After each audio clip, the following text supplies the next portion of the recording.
All right, we just got sniped in the first part of this hangout. A lot of debates on atheism and abortion. Number one, we got sniped, but we are continuing on, and we're not going to let them disrupt the conversation. So I'm just going to reset everything again, and we're going to get this right back popping once again.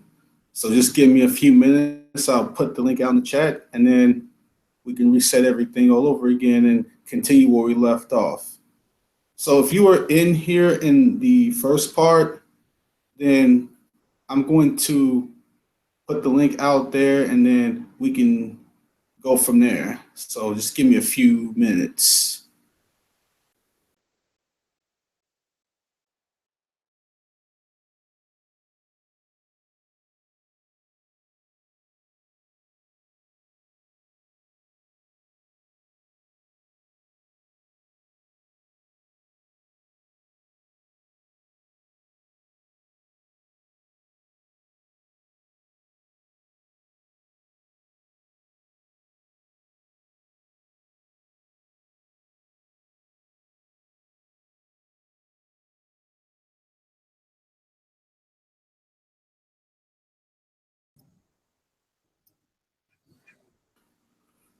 All right, we have DD back in here. We're just resetting.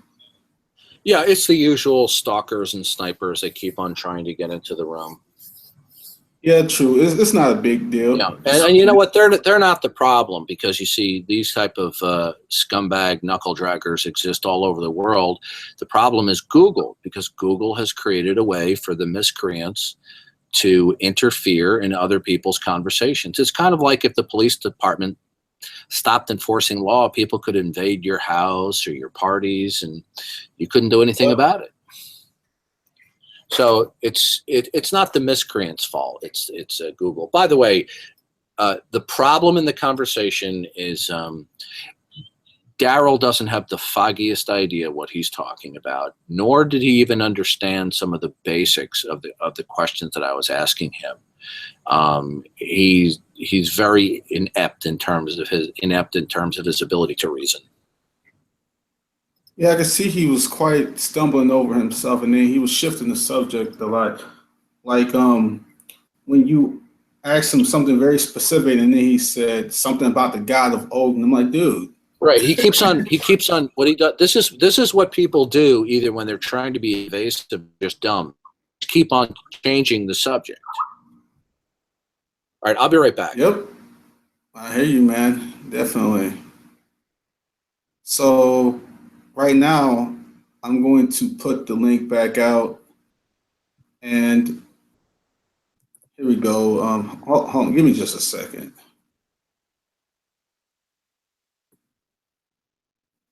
Let's see here. Yeah, we were just talking with a couple of atheists. What happened to? Oh no, I thought I was talking to somebody else. Hold on, Antonio. All right.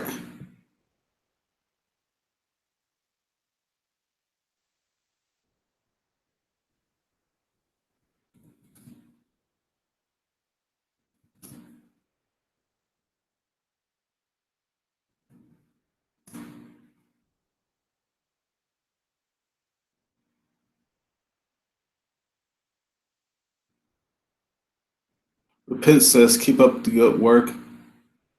Thanks, brother or sister, whoever you are. I really appreciate that.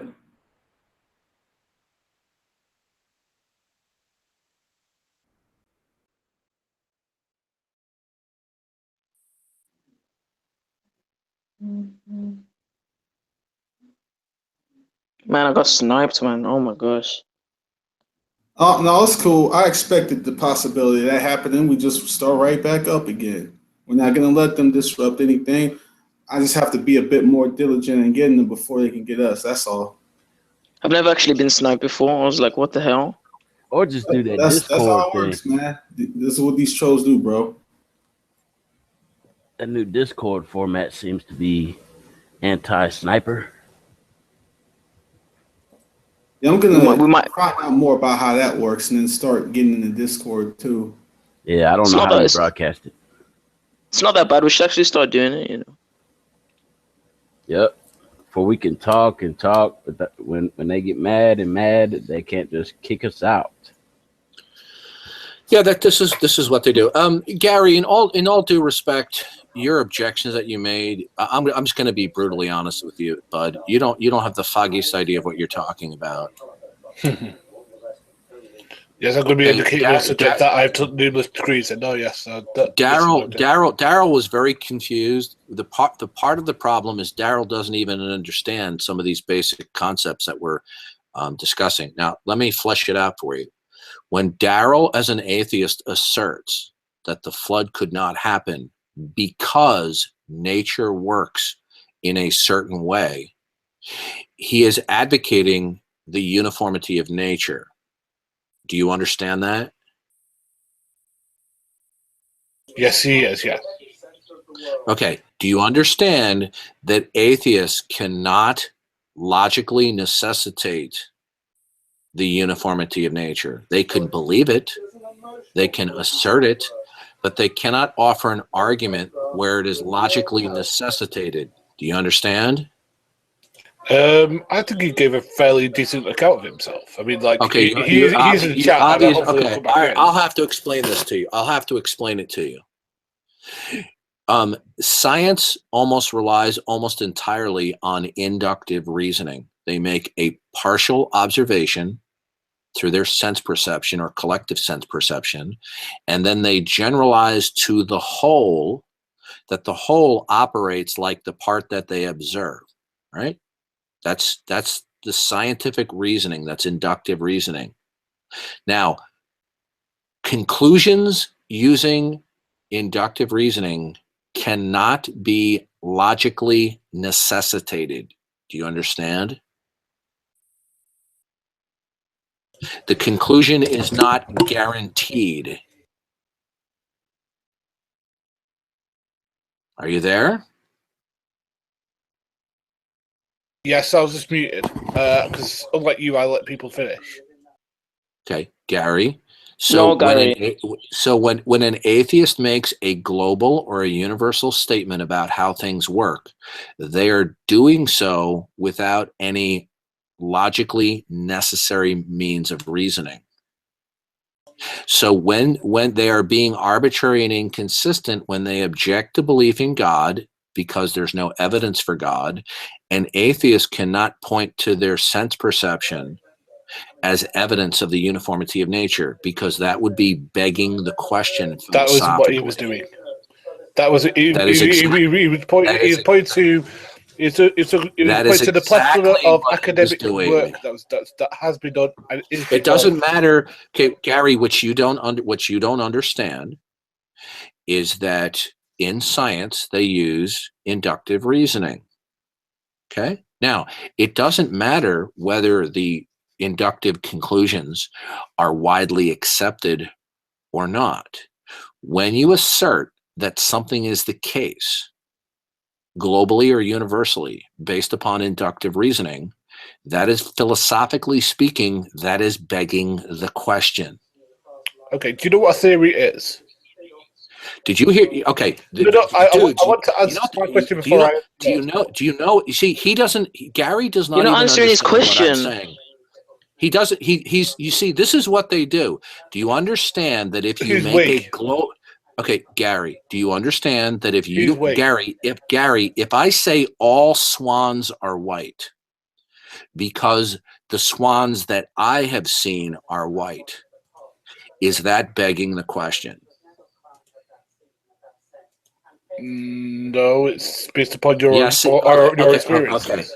Okay. You see the problem, folks, with people like Gary and Daryl is they simply don't know the basics in philosophy. Right. You do know that I'm a Christian, right? Right. I don't care what you do know I'm a Christian. I don't care. I don't care what you profess. What I am No. pointing out to you I is care because you don't even understand the basics in philosophy. I take blasphemy. You're a Christian defending an atheist, huh? Right, yeah. I'm sure I remember Jesus defending the Samaritan who consider scum. I can see. God, this guy is so consider stupid. Jesus saying, "Love thy enemy."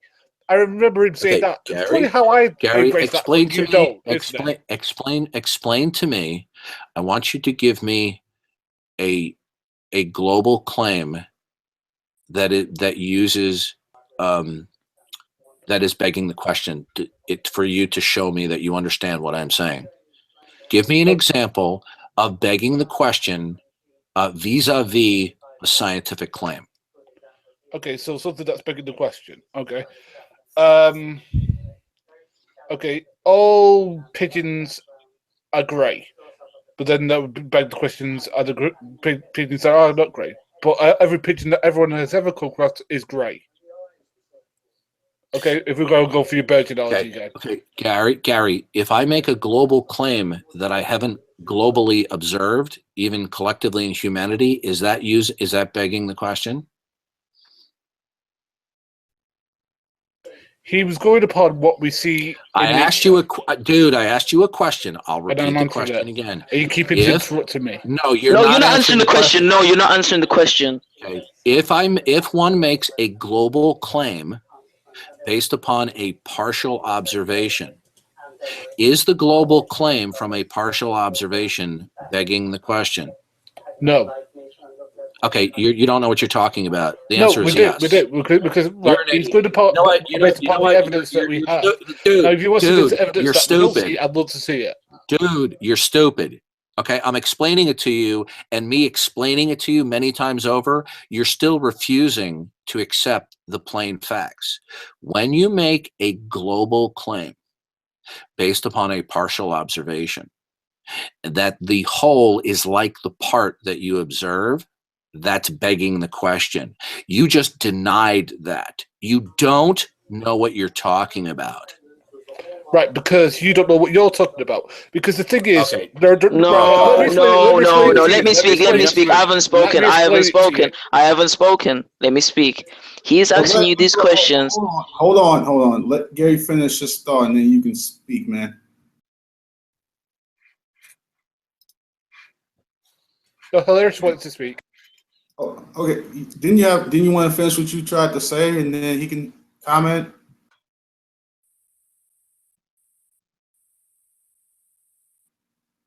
Gary. Well, if you ain't gonna talk, then you can go ahead and go, Hilarious. Okay. The problem here and it's just happening with the same guy. It was with Daryl, and now it's with this guy as well. Didi's asking him a question.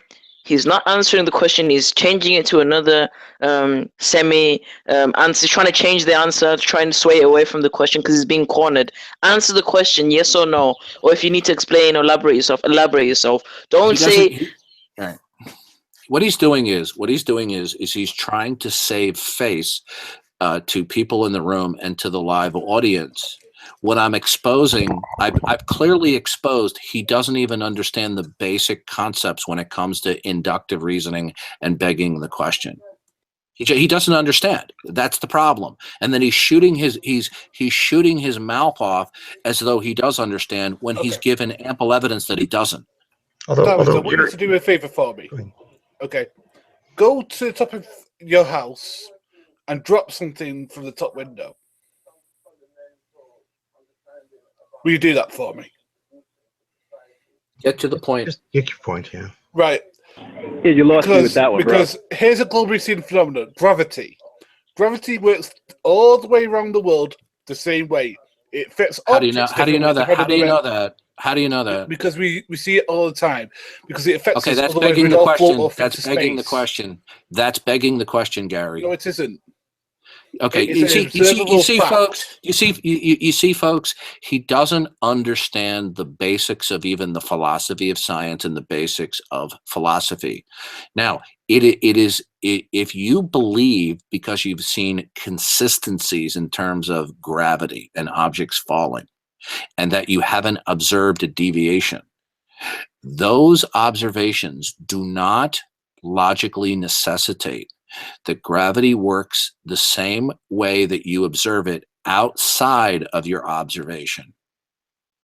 Do you understand? So when you assert that physicality operates identically or in the same way outside of your sense perception, and when I say sense perception, I'm talking about the sense perception of collective humanity. When you assert that the physicality operates globally as it does from your the consistent observations that you make, philosophically, that is begging the question. I don't know how many times I have to tell you this. If you say, no, it's not, you don't understand basics in philosophy or the basics of the philosophy of science. Okay, I'll say it. No, it's not. You're right about it being a bad generalization, but as I told you before, that is not an example of begging the question. And normally it's not even a correction I would want to point out, except for the fact that you're everything that you're saying to Gary and to other people is, well, you don't understand this as well as I do. And I just, you're just calling people stupid and like, come on. I would suggest, act as you want, but I would suggest a little more polite conversation if we could. Okay, Hogtie, if I make certain consistent observations without seeing a deviation, but then I claim that those consistencies that I observe continue outside of human observation, right? You're telling me that's not begging the question? That would not be an example of begging the question. Yeah, it is. You don't know what you're talking about. So there you go. Yeah. Okay. Well, see, that's yeah. how Well, you don't know what you're talking about. You don't. All it is. You don't know what. Well, hold on. Everybody stop. Hogtie, explain. Let Hogtie explain. Hogtie, MP, please. Hogtie, do you understand that when you make a partial observation and then you generalize to the whole and you say the whole is like the part, and I say, how so? Well, because I haven't seen any deviation. That's begging the question, Hogtie. Right. No, it's not. It okay. You don't. Okay. This is why I want to bang my be. head against the concrete wall. Didi, you gotta let him speak. You gotta let him say it. You just keep Okay. jumping in and not let him talk. Let him say why it's not. Relax. Stop. I'm taking over. All right.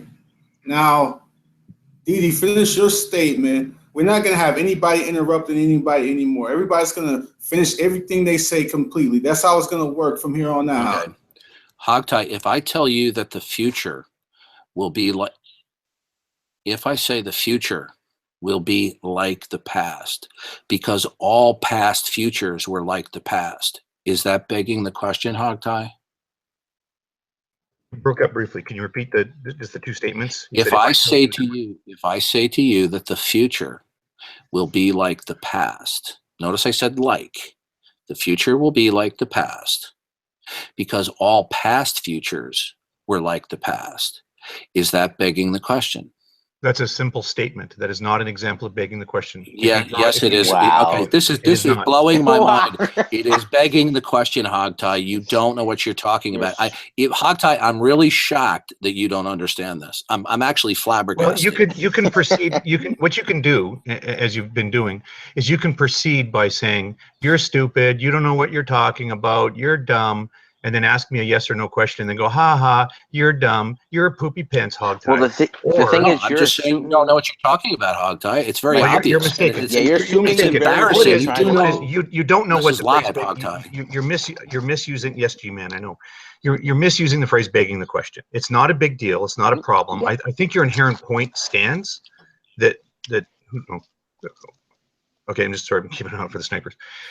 Your main point stands that if a person were to make some observations, it's a subset of whatever, some larger thing, and then concludes and declares they're doing so deductively, some conclusion about everything, that is not valid reasoning. That arguably could be a non sequitur conclusion. More specifically, it could be. Go ahead. Yes, please. No, go ahead. this is embarrassing because It is embarrassing for you because I'm not embarrassed. I'm embarrassed for you, Hogtie. I'm sorry. You don't feel embarrassed. You ought to feel embarrassed because you're making a simple mistake, and it's fine. No, but you haven't specified what my mistake is. I mean, this isn't. You do know this is being recorded. Because you're interrupting and huffing and stuff. I can tell you. You understand, Hogtie? If I claim that the unobserved whole is like the observed part.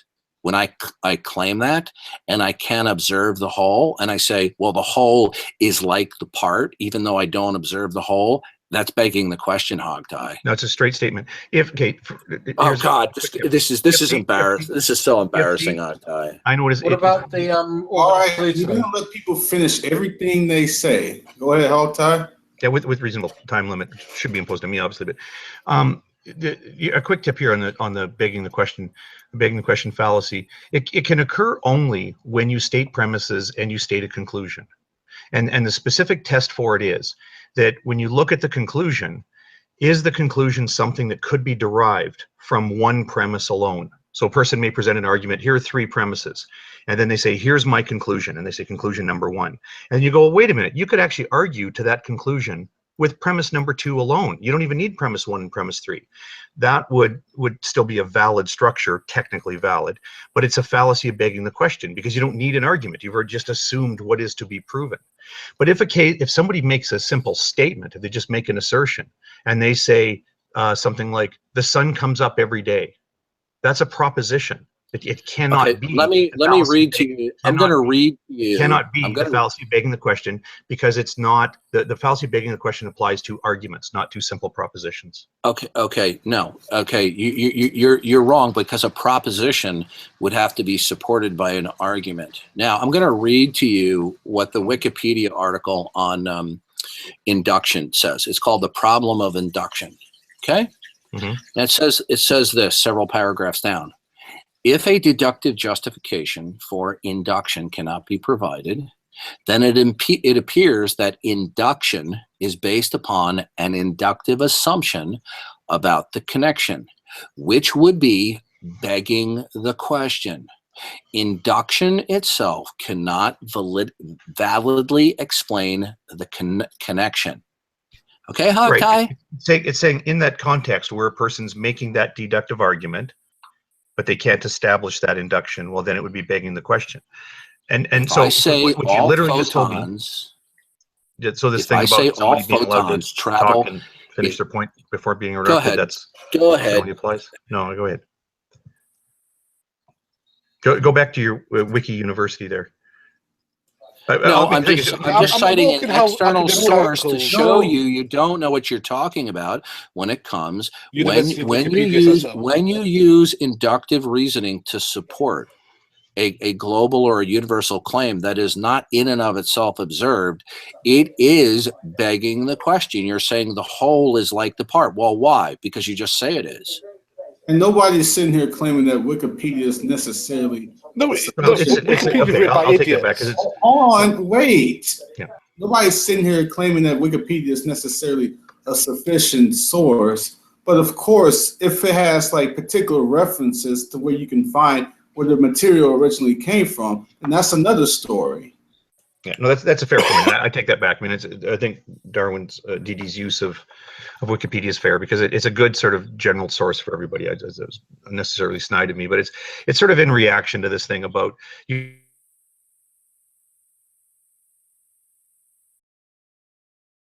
But you're simply declaring. You're simply declaring. You don't know what you're talking about. And I don't know how, in your view, that advances the conversation. Okay, Hogtie, if I have a barrel full of pennies, let's say I have 10,000 pennies in a barrel, and I reach in 1,200 times, and I pull out a penny that is blackened, and every time I pull out a blackened penny, 1,200 times, and remember, there's 10,000 pennies in the barrel. Induction over and over again. Go ahead. Right, and so if I say to you, all the pennies in the barrel are black because every penny that I pulled out is black. Is that begging the question, Hogtie? Yes. Okay. That now, because that time you gave a premise and a conclusion. You just right. said But that okay, Hogtie. This is you know what? This is so sad. I expect more from you. I answered it. And when you assert that nature asserts. If you're going to troll as usual, as you have done before, you'll be booted, Druss. Okay? Now, Hogtie, when you assert that nature operates globally like it is as you have observed it, even collective humanity, and you assert that as an argument, that's begging the question. Yep, it is, yep. Okay, good. You've now contradicted yourself. No, I've said when it's asserted as an argument. Hold on. Okay, it's my turn. Now you just said. Notice that you tacked on the words "as an argument." And that was my point earlier, was that it has to be a simple proposition, can't be begging the question. When it's an argument, and the thing is, notice ever since I pointed that out, everything you've gone to has been, well, look at this argument, look at that argument. You read the page from Wikipedia where it was an argument, and just now you gave an example where you said something like, okay, well, I conclude again, so this thing about not interrupting, just letting somebody finish a simple point, that's only applies to other, when you're making a point, I guess. So you use the example of, well, if I conclude that every penny is blackened because I have observed these other pennies blackened. Well, so you're giving a premise and a conclusion. In that case, it's the other order. You give the conclusion first, and then you use the word because, and then you give your premise. I say, yeah, that would be an example of begging the question. Because if you're assuming that the pennies are all blackened and then you conclude the pennies are all blackened, that's an example of the begging the question fallacy in the context of an argument. But a simple statement, a simple proposition, isn't begging the question. It's just merely an assertion. But Dawkins that's said what I said. That's proposition. exactly what I said. But What you Dawkins just said said there, that every proposition has to have an argument. A simple proposition isn't okay. A simple proposition isn't necessarily begging the question. It is how somebody arrived at that proposition, so that when Gary and Daryl, hold on a second, when Gary and Daryl were advocating the uniformity of nature, they weren't merely just saying nature operates uniformly. I asked them both separately, how is that arrived at? And they appealed to their sense perception. So they were making an argument. Their means to the assertion that nature works in a certain way was begging the question, Hogtie. I mean, this is really getting ridiculous that I've had to explain this literally a dozen times. This is embarrassing. And you're attempting to explain it when you don't understand it. And this is the thing. Your larger point actually stands, that when you know, and it's the problem of inference. And when people sort of accidentally, intellectually skip over it, well, accidentally or on purpose, doesn't matter.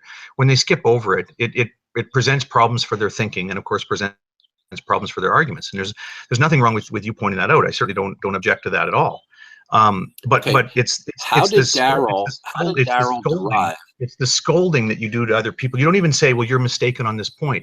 You literally tell people, as you did in this hangout, you told people, you're stupid, you're stupid, you're stupid, and then you lecture them on how they don't know these things, and then you misuse the term begging the question. And then you made an accusation that I misused it, and you haven't demonstrated that I misused it.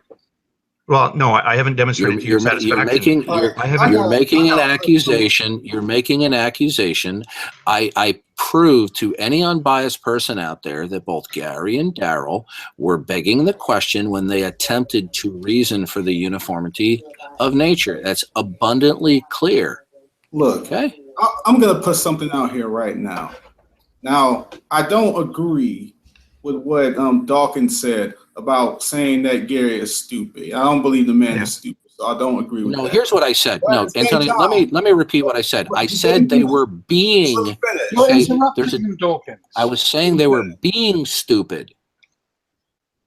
Just let me finish. But at the same time, though, let's not pretend, Hogtie, that you don't participate in hangouts where they're always insulting people like true empiricism all day and calling him stupid left and right. And you seem to be pretty, I don't know, like apathetic to the idea. No, not exactly. I object to it too. Actually, we just did a hangout about this the other night too, about the types of things that we can talk about. Now, sometimes it gets personal, and then there's a third accusation of a third category of false accusation, which isn't relevant here because we're not doing that here. Someone's got a radio playing, apparently some station from the 40s. No, and I take your point. I mean, I know we get flippant and you know, and that's, I guess, to me, it's the hypocrisy that's the issue. I mean, I take your point, Antonio. Well, why is hypocrisy a problem? Why is hypocrisy a problem? Let him finish. What was you saying? No, I take your point, Antonio, and I could be more aggressive about telling other people you shouldn't be calling people stupid. I don't mind pointing out when somebody's mistaken about something, and sometimes kind of inferring that they're sort of not trying to learn the truth about something. I think that's an important thing. But I think when you just call somebody stupid. I mean, I would like to think that I don't do it, but I guess you're right that I don't point it out enough to other people. If I'm willing to jump on DD for it, then why don't I jump on other people that will say, like, for example, Ronnie's stupid, which is not really fair. Yeah, that's a good point. When I've explained to Daryl and to Gary a dozen times what the nature of inductive reasoning and what the nature of begging the question is, and after the 12th time they sit there, continue to contradict themselves left and right, I'm fully justified in telling them that they're being stupid. Okay, no, you're being stupid because it doesn't. Right. The thing is, DD, you assume the uniformity of nature as well, and you say it affects everything that we see as well. Otherwise, you'd go jumping out of every window you have. That's the way that gravity works. No, you're not understanding, Gary. We're talking about the antithesis, two opposing worldviews. The Christian worldview. Okay. You're not listening to me, Gary. Yeah, when I'm speaking to skeptics, such as Daryl, right? We're talking about two opposing worldviews. When he's going to be making certain declarations about reality, he's going to have to support it from within his worldview. So when he attempted to attack the global flood as recorded in the Bible, he tried to undermine the global flood by appealing to the uniformity of nature. But when asked how he could justify the uniformity of nature many times over, all he kept appealing to was sense perception and inductive reasoning, which philosophically was begging the question.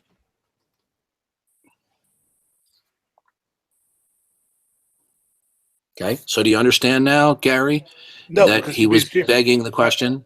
But because the thing can I say something real quick?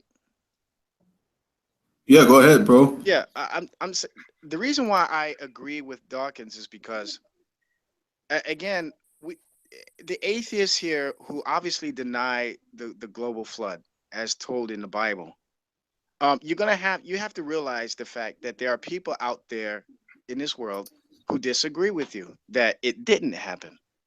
Why? Because they're looking at things that we call evidence as well. So the atheist is looking at one thing, the believer is looking at the same thing, but they're coming up with two different conclusions. The atheist is asserting that this is not evidence of a global flood, while the creationist Christian is saying that this is evidence. So now you have another argument. So now you have another argument, and this goes back to what Dawkins is talking about understanding your senses. All right, which one of us is the arbiter of truth? Which one has the source provided by the arbiter of truth? And the atheist is saying that you just go by your senses, and that's where you stop. Yeah, but that's a false dichotomy. No. Yeah, and actually, can I ask a question real quick? I do. Let me, Antonio, please give me just a moment to make this point. That I think that is an interesting discussion. That when you get into that about, well, this is the evidence we see, and do we agree on bits of evidence, or there are matters of evidence that are in dispute? And I think it lends itself to some good discussion about evidence.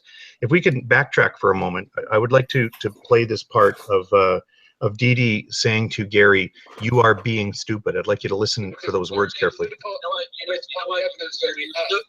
you're stupid. I'd love to see it. Dude, you're stupid. Okay, I'm explaining it to you.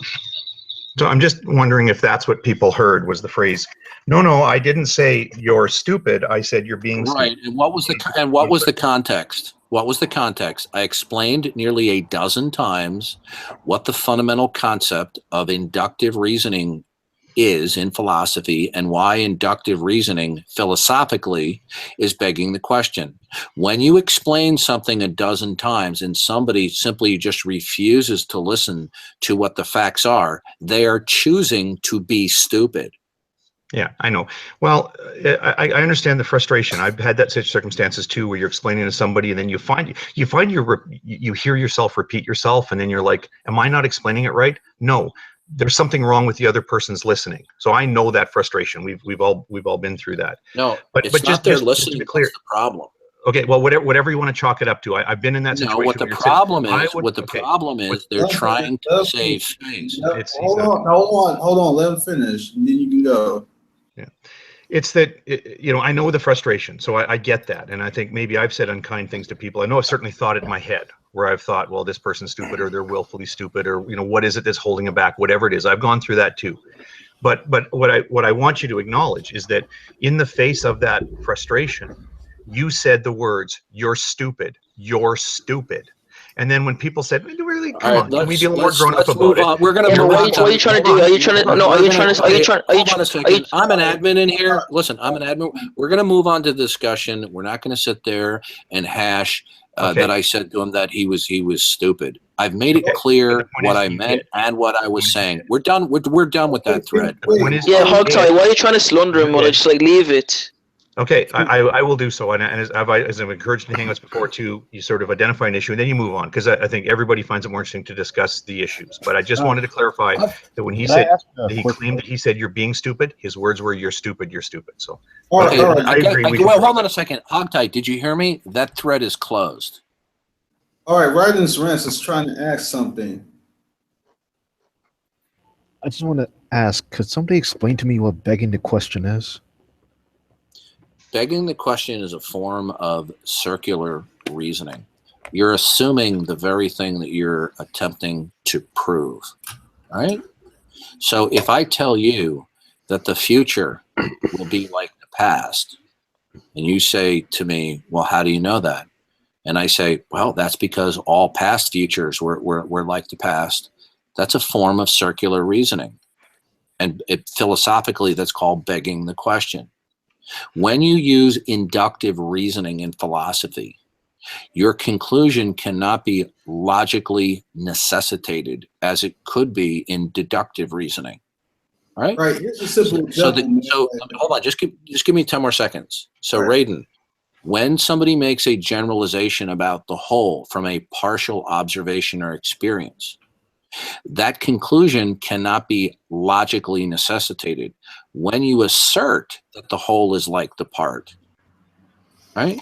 Then that's begging the question. It might be the case that the whole is like the part, but your reasoning process is circular and hence begging the question. There's a very simple acid test. There's a very simple acid test for it too. Here's a simple example in which atheists would bring up, like, it's assuming what you're trying to prove. Like, let's say a Christian says, well, God exists. And then they say, well, then they ask them, well, how do you know God exists? And then the Christian says, the Bible says so. So, because the Bible says so, that's the reason God exists. Now, that would be begging the question. Does that make sense? Actually, no, I don't think that would be an example of begging the question. I think that, begging the question happens in the context of an argument, and it's sort of easier if you lay out all the premises. I think, Antonio, it would be an example of begging the question if you laid out all your premises. Like if you said, premise one, everything the Bible says is true. I don't know how to put that. The Bible says something, conclusion, what was said is true, right? Yeah, that's right. Yeah, so if you had the simple acid test, for example, it happened in a number of contexts. That's why it's kind of hard to define by example. The real simple acid test is when you look at the premises or the assumptions going into an argument, and then you look at the conclusion. If you ever find out that the conclusion can actually be derived from one premise without even needing to look at the others, then that is the real acid test for whether something is whether the argument suffers begging the question. Yeah, God cannot lie. Why? Because God said so. That's right. But isn't there some instances That's correct. where reasoning can't be avoided? Yes, that is true. Not all circular reasoning is wrong. That's a great observation, bro. You can hypothetically you can avoid circular reasoning if you simply had assumptions and never tried to justify them. If you want to, there's even the wiki page on the Munchausen trilemma is a good example where they say, well, you can suffer infinite regress, where you say, well, I can justify this belief by some other belief, and then I can justify it with that, and with that, oh, we're getting sniped. No, we're not. It's just the mobile app in Google. We're not getting sniped. I wouldn't know it. Oh, okay, weird. But yeah, then you either sort of face with this justification. Dude, there's a freaking sniper, man. Oh my gosh. No. He said it had something to do with the mobile app. Yeah, hey, Hogtie, since you have influence with your fellow atheists, why don't you pass the word that we have people led by Angstrike, Realistic Nihilist, Josh, Godless Girl. They regularly come out into Christian hangouts where I'm in, and they snipe. It's rather unbecoming. You're probably they have many targets. I think you're probably their favorite target. Yeah. I don't. If you want to give me a chance to address that, I do not support what those guys do to hangouts in general, right? I mean, they're and actually you're not the worst. Probably who they've done the worst to is Matt Slick. You might know what I'm referring to. I'm not going to repeat it here, but there's a couple of famous hangouts where I've really this is no way that's really him. It's a fake. It's a fake. Get rid of him. Get him out. I got him. Yeah, here they go again. I don't know why your fellow atheists give the right hand of fellowship to Realistic Nihilist in these rooms. Can you make it that no one else can come in now that everyone else is in here can stay? The guy is a pariah. Yeah, just boot anyone who comes in the room. Those you know. The guy should be a pariah. Also, right, but the thing is, DD, you should see my permaban list for my hangouts. Right, We'll talk later. Let's not. Yeah. Okay, Godless Girl and Realistic Nihilist have both apologized for it and said they wouldn't do it again. Please, Gary, you are very naive. No, I tend to take people at their word. Call me weird. No, they've lied repeatedly. They're not trustworthy. Would you take if you were Neville Chamberlain? Would you take Adolf Hitler at his word? Well, that's a little excessive. That's a question. Yeah, Neville Chamberlain took Hitler at his word. These two individuals and their associates along with them have shown chronic bad behavior in nonstop slander on Google Plus and nonstop trolling, stalking, and sniping. why don't we just report them then? It does no good. It does no good. All you can do is block individual accounts, but they create new ones. If blocking account got rid of the problem, they wouldn't be around. Yeah, if they either took away the chat or made it impossible to snipe with the chat, then the problem would be solved. The real problem is Google, not the knuckle draggers like Godless Girl and Realistic Nihilist. Okay, Google has made it so that miscreants can disrupt rooms like this, like they did earlier. So basically, a bunch of bitches. Okay. Yeah, I think to describe Realistic Nihilist, Godless Girl, and the rest of those miscreants as bitches would be an insult to female dogs everywhere on this planet. They're just the sad and pathetic. Yeah. Anyway, I've got to run, but I'll be back on later. Thank you for inviting me, Antonio. Yeah. And Hogtie, even though we vehemently disagree and butted heads, at least you make a concerted effort to use your brain, unlike some of the people we deal with. Yeah, can I just say something? What's it called? Didi, I think like the reason why they do these kind of things and they always say these things about you because like they're kind of like they're scared to argue against you because you're like that's ridiculous. Listen, no. That's why the only thing they can result is trolling because they know they can't argue against you. Hilarious. Hogtie is right. A Realistic Nihilist is not afraid to come into a room or Godless Girl. They're just super trolls, right? Yeah. Once people troll me enough times, then they get on my permanent ban list. It's that simple. It's not because those particular individuals are afraid to debate. Just listen to any of Realistic Nihilist's conversations with Matt Slick, and you'll see how incoherent he is. Yeah, in fact, that's the irony. Is I think those guys want to talk to you. They want to talk to Matt Slick. And once you started saying, "Okay, I've had enough of that," and then you started avoiding them, then it just got to be, well, now what can I do to get under his skin? Okay, right? Hogtie, you have regularly debated with me. We have butted Now heads again, on yeah. numerous instances. No, hold on a second. I'm not criticizing you. No, I got you. Yeah, go ahead. You're an intelligent guy. You bring forth good intellectual responses. I disagree with them, but you make a good attempt at it. And you've criticized me left and right for things. I don't call you a troll. I get irritated with you. You're a smart guy. You know the basics of philosophy. You, as far as atheists go, you do a pretty decent job compared to the rest of the schmucks out there. How come I don't put you on my ban list? How come I don't put you on my troll list? Yeah, well, I'd have to speculate about that. I mean, I'll tell you the other side of that coin too. Is that if there comes It's to a not day, because you're handsome. well, I'll tell you the other side of that. Just coin. a joke. Just a joke. If there comes to be a day when you say, "Look, I don't want to talk to Hogtie," and I don't care if you give an honest reason or you make up a reason. As soon as you put up that wall and you say, "Look, I don't want to talk to that guy," I'm not going to then chase you down in Hangouts or make up phony accounts so I can sneak in, or make up phony accounts so I can start vandalizing Hangouts that you're in. Right. Once you put up the wall, I mean, you know what's going to happen if you do that, right? Is I'm going to immediately go to other Hangouts. I'm going to say, "Oh, Didi's a jerk, and he won't talk to me because he's scared to debate me," and I'll say all that other stuff that we always say, right? But in terms of then going in and vandalizing a Hangout being hosted by not you but Antonio, that is childish trolling behavior. That's the kind of thing that I object to. Well, so that's kind of a two-way street that way. You must be a white belt then, because after all, I only pick on white belts, right, Hogtie? Well, that's the rumor.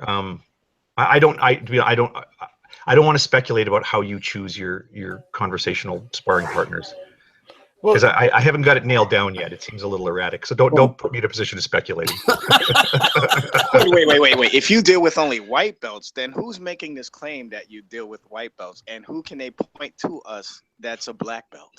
The PAL stalkers claim that I only single out people who are white belts. Well, if that's the case, then they're ridiculing Hogtie for his either that or debate capabilities and intelligence. Or they're colorblind. That's what I was. I don't think Hogtie, in all the debates that I've had with him and listened to him, that he is a Wait, is this a sniper? Well, actually, no, that's the scumbag who porn bombed Matt Slick. Yeah, we removed him. That's the guy. Wait.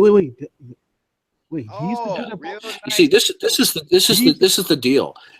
There are a few of us theists here on Google Plus who are not whores, and what I mean by that is we're not desperate to talk with every atheist out there. You treat us badly enough after a certain point, sorry, then you're going to go on the list. Yeah. No, my question is, I think from now on we shouldn't do these open hangouts because it's a disaster.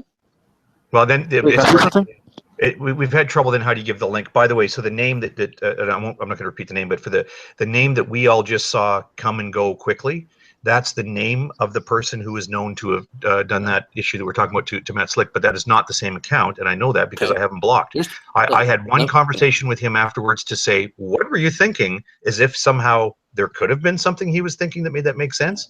I wasn't satisfied by his answer, and he's excused from my life. You know what really bothers me about that Hogtie is that this man made a point, and he deliberately did this with the sole purpose of insulting Matt Slick, because it's actually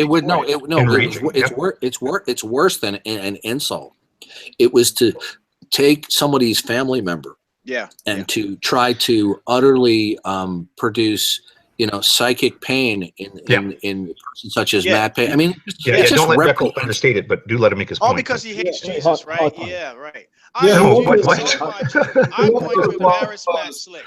No, that's not the reason. Yes, that is it, Hogtie, because the guys, I heard the conversation. The conversation is that this guy hated what Matt Slick was representing. So in order to get back at him, what did he do? He wanted to porn bomb him. We all know the content of that. He did say, I hate Jesus Christ so much that I'm going to porn bomb, Matt Slick. That's not what he said. He didn't say because he hates Jesus Christ. It was because No, that's the attitude, though. that's your interpretation of the attitude. Whoever it was specifically made it clear that their intent was to destroy Matt Slick. That was the words. Okay, but why? Can I say something real quick? A good point. I said real quick. You know what it was? Because Matt Slick has some web pages up, and the week before had been making a whole bunch of statements about those dirty, disgusting, vile, slimy, pedophile, disease-infested homosexuals.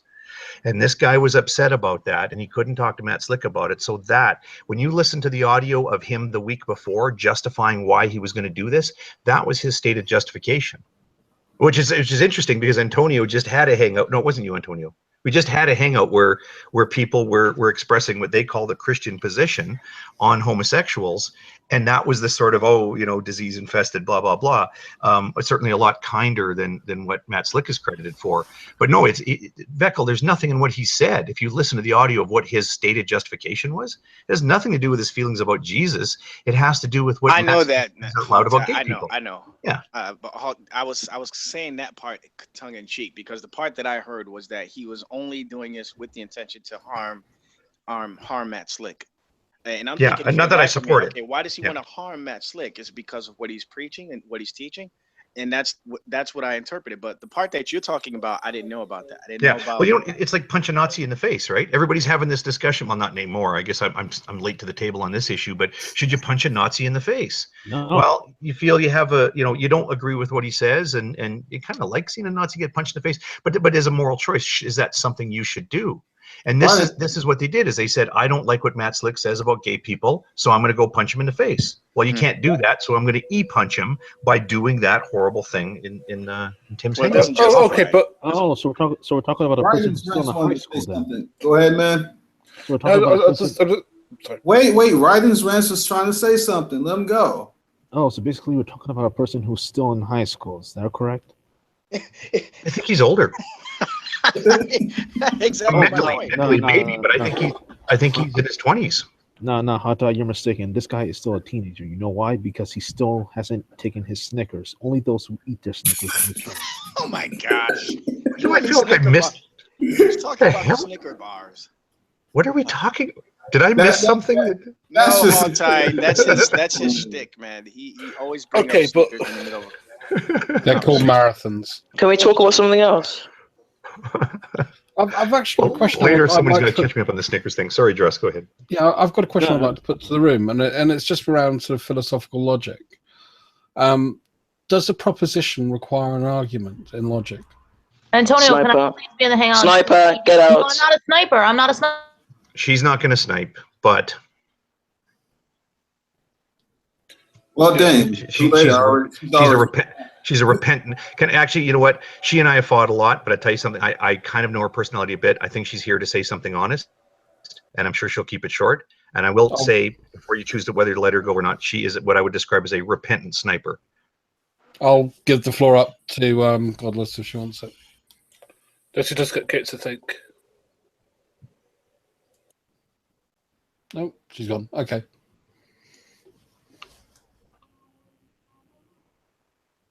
It was too risky, to be fair. Realistic Dialist trying to join as well, and he's blocked. On this whole punching action thing, actually, I'll just address just question, which is not always, because again, some propositions are just inherently true, like the ability to think doesn't require an argument. It just is an innate thing of being.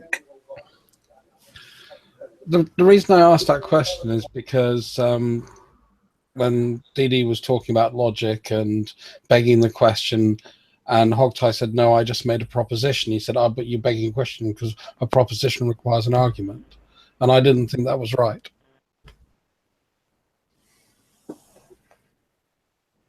Which part? You said you didn't think that was right, but I don't know which part. You made a proposition. You actually said, no, I'm not making an argument. I'm just offering a proposition. And DD came back and said, well, no, that's still begging the question because a proposition implies an argument, implies there is an argument. Oh, no, that's definitely wrong. You can make a proposition completely free of an argument, and then it's worth what it's worth. Mm. Right? I mean, in a way, that sort of goes to when you hear people talk about properly basic beliefs or foundational or basal assumptions, whatnot. One of the you'll hear some of the people who've kind of thought about this a bit more. Sorry, let me say it the other way. When you hear people who haven't really thought it through, they'll say things like, well, yeah, I can justify my belief that induction is a good idea, or I can justify my belief that I'm not a brain in a vat. And then they'll start to set about this ill-fated course to try to justify it because you can't. Yeah. But if you hear somebody like Floyd FP, for example, he'll make the point, well, I'm just assuming that I'm not a brain in a vat. I'm assuming that there are other minds in the world, and I don't attempt to justify it. Well, of course he doesn't attempt to justify it because he knows he can't justify it within his worldview. And any attempt to justify it would be, to use their expression, on pain of circularity. So the proposition, I live in a mind-independent reality, that's just a statement. It's true or it's false, but it is not in itself an argument.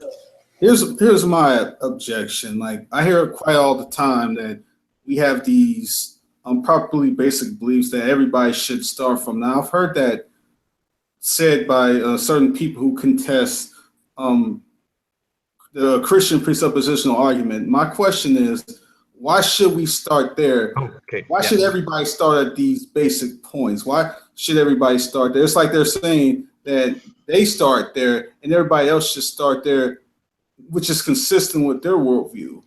Let me. Antonio, this is why I like your Hangouts. As soon as you started saying that, I went, oh, that's a great question, because it actually identifies what I think is a misunderstanding about it. Even when you were phrasing it, you said, well, it sounds like they're saying, well, we should start from these assumptions. And that's actually not the claim. The claim is actually bolder than that. It's not an effort to convince you, okay, look, I'm going to give you my assumptions. Here they are. And you've heard them listed before. I'm not I'm mind-independent reality, blah, blah, blah. Okay. I'm not saying, well, you should believe this and you should base all of your reasoning from that foundation. The claim is this. Are you ready? The claim is we do start from those points. That is our starting point. I had mentioned it when Didi and I were talking about this last week. When I state for you what my properly basic beliefs are, I am also stating what your properly basic beliefs are. Okay.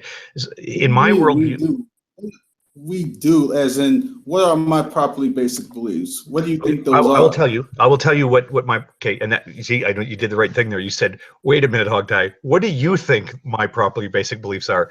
And that's an important distinction. I'm going to tell you what your properly basic beliefs are. Of course, this is within my worldview. It is my belief that Antonio Fletcher reasons in the following fashion. His foundational assumptions are that he exists, that he lives in a mind-independent reality, and that he's aware of other minds, that he has a sensory experience that is, reliably connected to reality, but not perfectly so. That he has memory that is reliable, but not perfect. Those are all of your starting assumptions, Antonio. Sound familiar? It should, because those are the ones that I keep listing every time I come in one of your Hangouts. I always list those things as my starting assumptions. So be aware. That's why it's a great question. Be aware that when I say those are the properly basic beliefs, it is my view that I'm starting my reasoning from there, and it's my view that you're starting your reasoning from there. Now you're going to add to this, well, wait a second, Hogtie, I believe in God. And my view is, yes, you have started on from your foundation, your basal assumptions, and you have taken on board your sensory experience and your mind, your memory, and your conversations with other people, and from that you have reasoned to the belief in God. That is, your belief in God isn't a starting point of your reasoning. It is a conclusion of some reasoning you've done based on your basal assumptions. Is that shocking? You don't, that answer, you're just well, here's the thing, Hogtie. It makes it sound like you're saying that these starting points that you're talking about are independent of God, and I'm sensing God in that independent fashion. Is that what you're saying? Oh, not necessarily. This is the thing that's weird about it too, is that I'm saying, so and again, we keep listing them, but can we agree on what I'm calling the properly basic beliefs. So these are just attributes of reality, right? It is the case that there is a reality. It is the case that I have a mind that is able to, with sensory experience, that's able to sort of connect with reality, get some information about reality, and to have memories about reality, right? And then that's all true for you too. It is the case of that. Now, how did those things come to be? Well, if you're an atheist, you're going to have to be stuck saying something like, well, those things are the case because they emerge somehow from reality. I don't know, but it's just sort of an emergent property of reality that I exist and I have memory. I've just emerged from the way reality is. Now, if you're a Christian, you're going to say, well, it's the case that these properties emerge somehow from our creator God. So I'm not saying there isn't a God. I'm saying we agree that those beliefs are true, that there's a world around us and we can reason about it. Where are those things, like how did those truths come to be? Like why is the law of non-contradiction true? In my view, it is real. It's just simply true. You and I agree that the law of non-contradiction is true. In my view, it emerges somehow from reality. And in your view, it emerges somehow from your creator God, our creator God. But it seems like you said, I don't know, Hogtie. That was like the whole reasoning that you kind of boiled it down to is I don't know.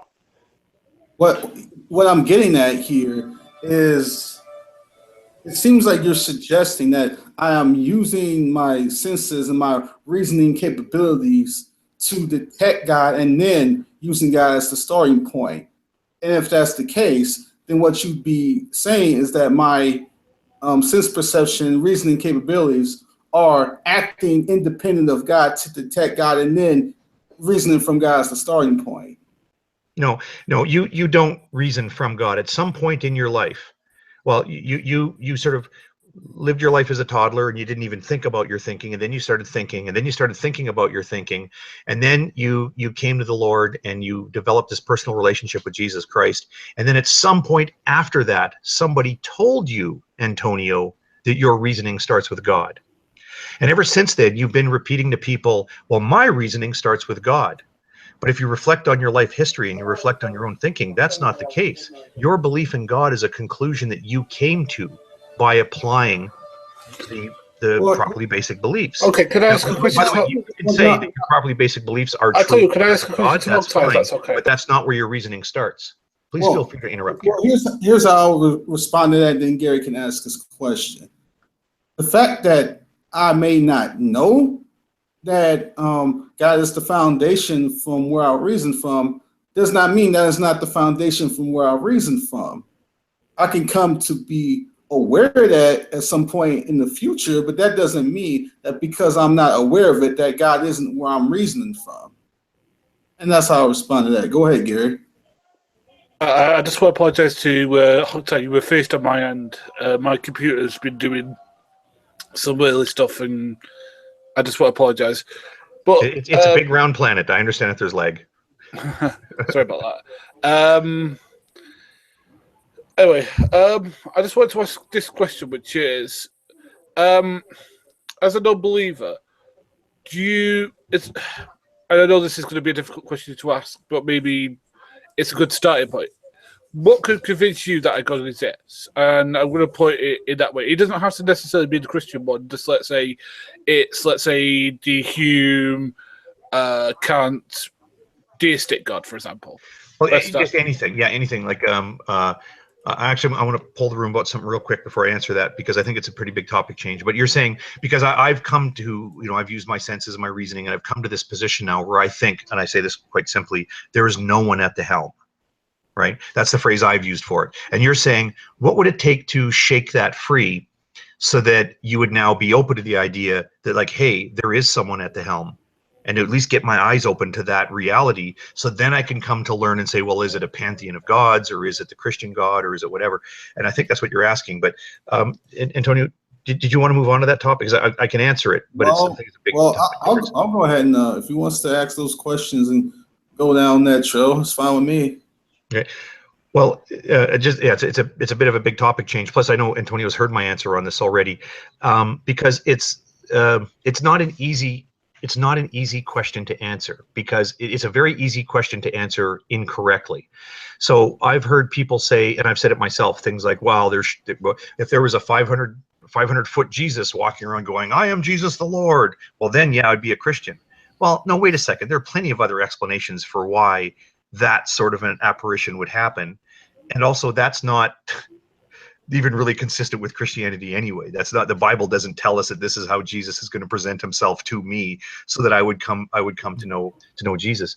I've heard people say, well, God could realign the stars. Well, you know what, maybe that's all these things that atheists say would be the thing that could convince them, or an example of something I'm that not would gonna convince them. snipe. Please don't eject me. He's gone. So can I be in here?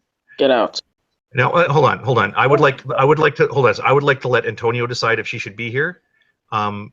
Maybe I could finish my point while Antonio thinks about it. Either case. please. Yeah. Hey, I gotta ask you something. Why do you attempt to snipe when he's in the room? Why do you do that?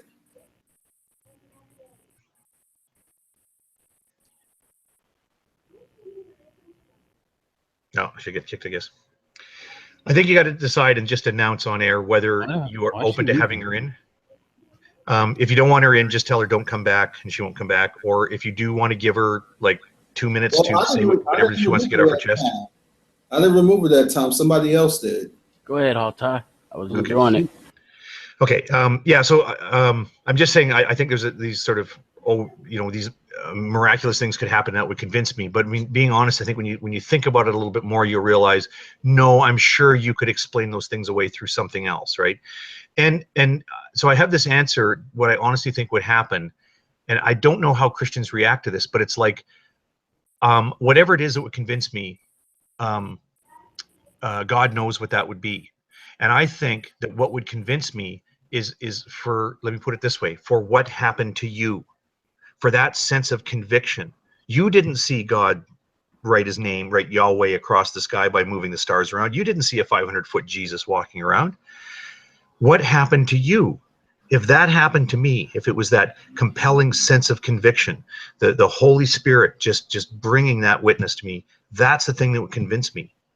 And I think that's you know what I mean? Like, I do want to hear how you guys want to respond to that, but I think Antonio's got a rule on this. Does Godless get 2 minutes to get whatever she wants to get off her chest? Do you want to just deal with that first? Well, if nobody removes her, I'll go ahead and let her say her piece, but she has attempted to snipe while Dee was in the room, which I find very rude.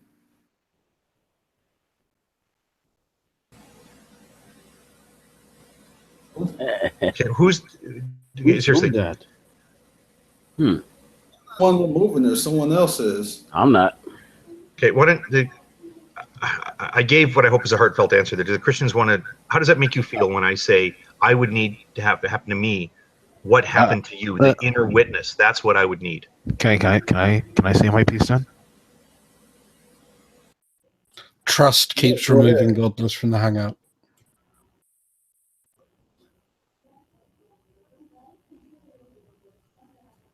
Yeah, it's trust. Okay, Carlos is like your you want to talk, man? hyper moderator. Like, Oh yeah. What I would say for you to get that sense of conviction would be like, to do what the Bible says about prayer. The Bible says that God responds to those who seek him with an honest and contrite heart. What you got to do, man, is pray to God with honesty. If you're sincere about it, if you really want to know the answer with all your heart without putting any expectations on God, that's what's gonna give you that conviction, man. That's what I did. And plus maybe God has other plans for you.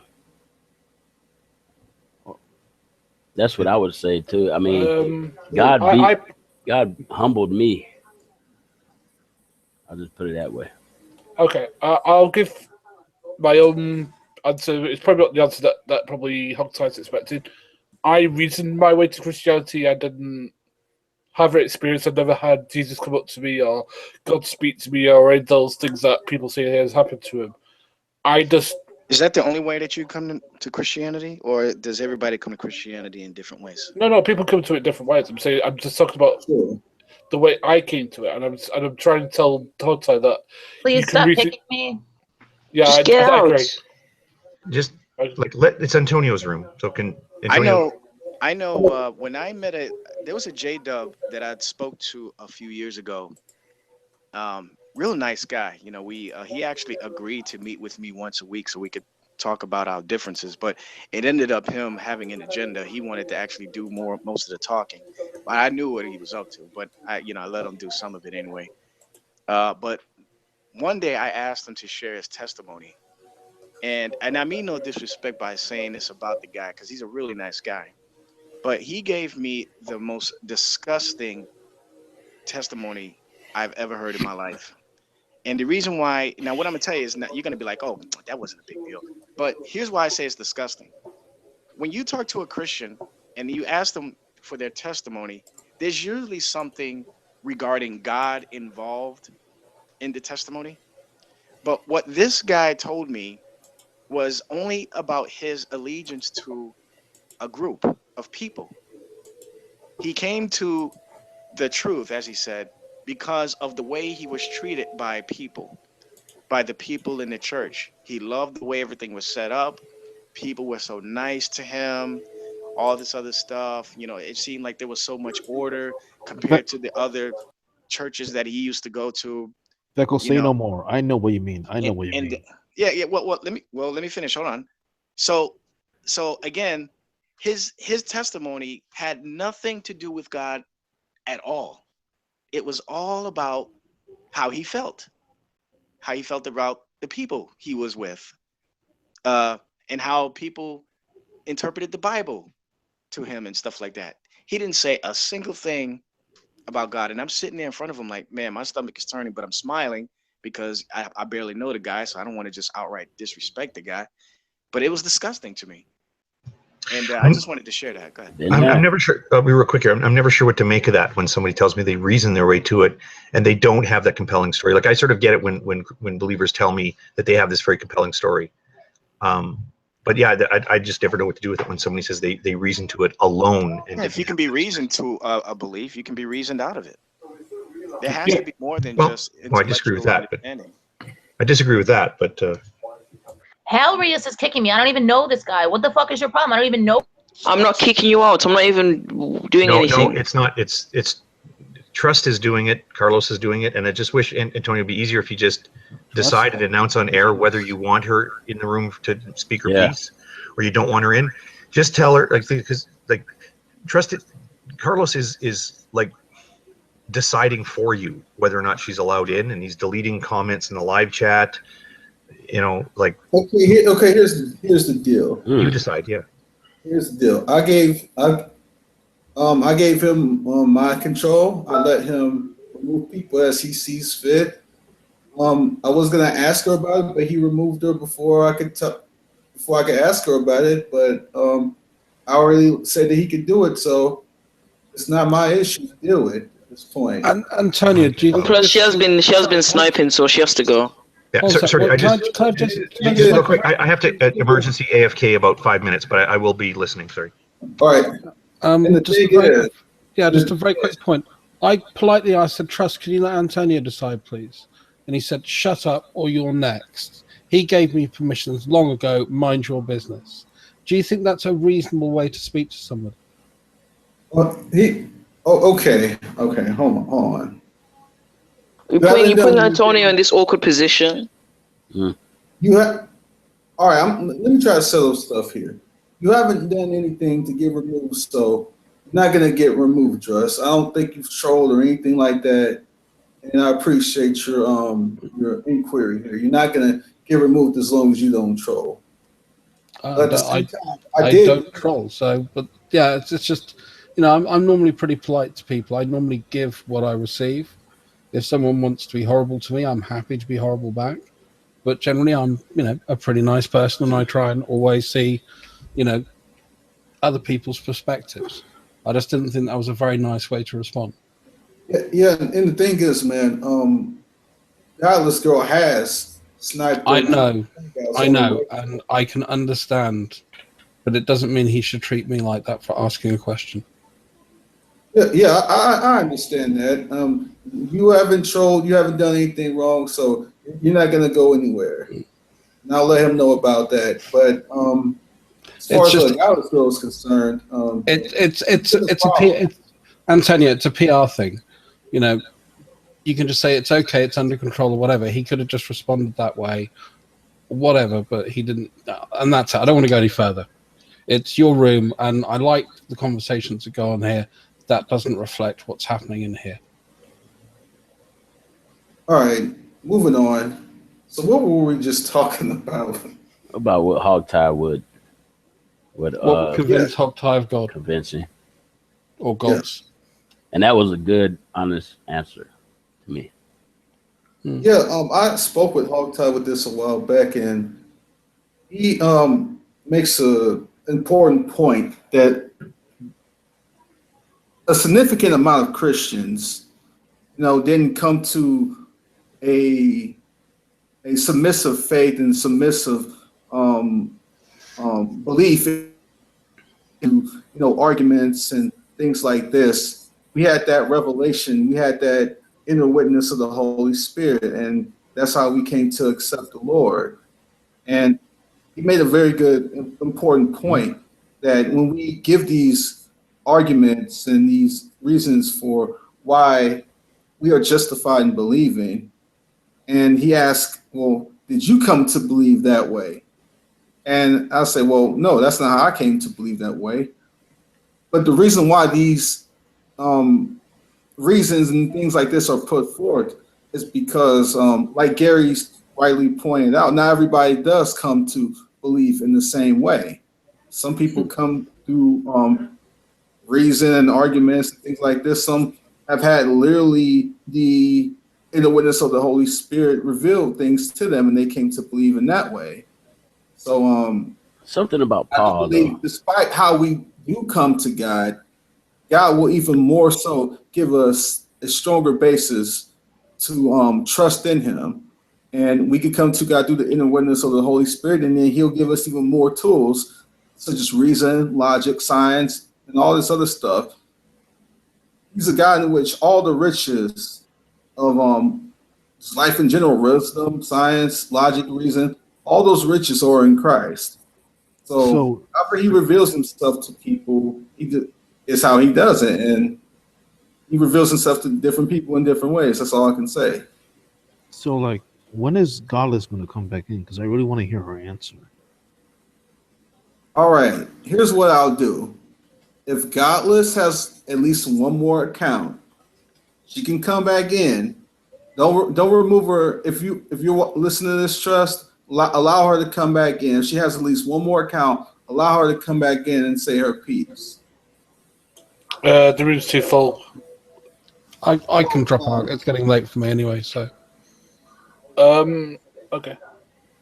And I will bid you all good night. All right, thanks for coming by, man. No worries. You take it easy, Antonio. Good to speak. All right. But I'm going to only allow her in here this one and only time because she has been a problem. Now, if she wants to stop the sniping she's been doing while Didi has been hosting Hangouts, and whether Didi allows her in his Hangouts or not, that's up to him. But she has sniped his Hangouts many times, and I don't blame Trust for removing her as many times as he has. But I will allow her to come in if she has another account, and she can say her piece. And while we're waiting, can I use that time to tell Veckel why he's wrong about something? Because I haven't done that for a while. It comes up so rarely, Veckel. It seems to be crazy. I'm very rarely wrong, right? Yeah. Well, yeah. That's why I gotta. It's a needle in a haystack, but once in a while I gotta find where you just screwed something up terribly. Yo, Steve is still trying to attack me, by the way. Oh, okay. Well, I don't know. You're new and interesting, so I guess it comes up. Well, I was energized. Again, I was listening while I was away. So the phrase that you use about, well, if you can be reasoned into something, you can be reasoned out of. And oh no, sorry, that was before I left because I sort of opened Mike to say, well, you're wrong about that. That's an interesting notion about the idea about rationality, that you can that you can, if you can reason to something. My kids are having a little tantrum there. That you can, if you can be reasoned into something, well, then you can be reasoned to think differently from it. And I don't think that's the case. I think that when you change your mind about something, if you decide everything in your life based on evidence combined with, facts combined with reasoning, right? Good argumentation combined with evidence that's placed before you, and you make decisions based on that. Once you come to a conclusion, to ever change that conclusion, there needs to be a change either in the facts or in the evidence. Sorry, I changed the thing twice. Either a change in the facts or a change in the reasoning. For you to change my mind about something, you need to show me that my reasoning is wrong about that thing, which is, of course, a hard thing to do because people are sort of married to their reasoning. Or you need to show me that the underlying facts are mistaken. Right, now let's move it away from the God thing because it's such a, obviously that's sort of the heart of the issue. Yeah, I wasn't even going to go that route actually, and I still disagree with you. But go ahead, I'll let you finish. Well, even if you say like I mean, we all kind of, just the way we live in Western society, you go get your shots. You take your kids, you go get them their shots, and then one day somebody says to you, well, why do you get their shots? And you say, well, because they would get diseases but for these shots, and thank goodness they're safe because they save lives. But then if somebody says, well, wait a second, I have evidence that these things are actually dangerous, or I have evidence that shows that they actually don't give you protection against these diseases, well, then I'd be all ears for that evidence. And if somebody could show me that evidence, then when I apply my reasoning and recognize that my presumptions or the underlying facts that I had been presented with before are actually mistaken, well, when I turn the crank on the computer, I'm now going to come to a different conclusion. And I would say the same could be done for people trying to convince me that the earth is a different shape or any of that other stuff. So I think once you reason to something, in order to change the conclusion of the reasoning, you have to indicate to that person that there's something wrong with the reasoning or indicate that the underlying facts are mistaken. So why can't that be in reverse then? Why would an atheist say that about Gary's testimony then? Why would an atheist dogmatically assert that he's deceived, that he believes that there is a God when there actually is no truth or proof that there is a God? Right. I think he's come to a conclusion, but go ahead, Gary. The thing is that like I think Hard Time's wrong because like the thing with human beings is that we make inference. We as humans make inferences and make conclusions when sometimes there isn't any or make bad conclusions based upon faulty evidence. And the problem is that we have to, at least when we do that, the problem is that like, as a non-believer, he's going to think that that's what I've done with my thought process, is that somewhere along the line there's been a wrong conclusion made. Now, I would disagree with that. I think that that it's more probable than not that God exists, given the current evidence. But I'm willing to have my mind changed on that subject because I am a fallible human being. And that would make me a reasonable person if I accepted that probability. Yeah, that's why I don't think that that statement you've made, Hogtie, works necessarily because again, we do see people going back and forth, and they're using their reasoning, if you will, for the conclusions that they come to, whether or not they once believed something and then they no longer believe it, or they had that position and then they went back to it.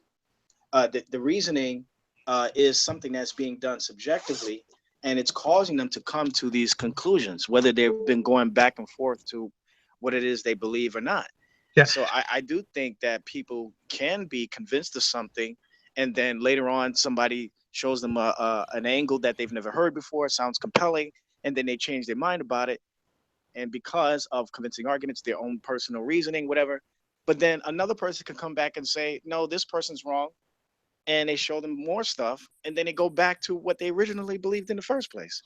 So, yeah, well, I wonder, can I make this distinction then? Because you're right about that. That's a pretty common phenomenon where people, and a lot of times it's not even a back and forth. It's, well, now I'm into this. I mean, I knew somebody that was an atheist. KZJ.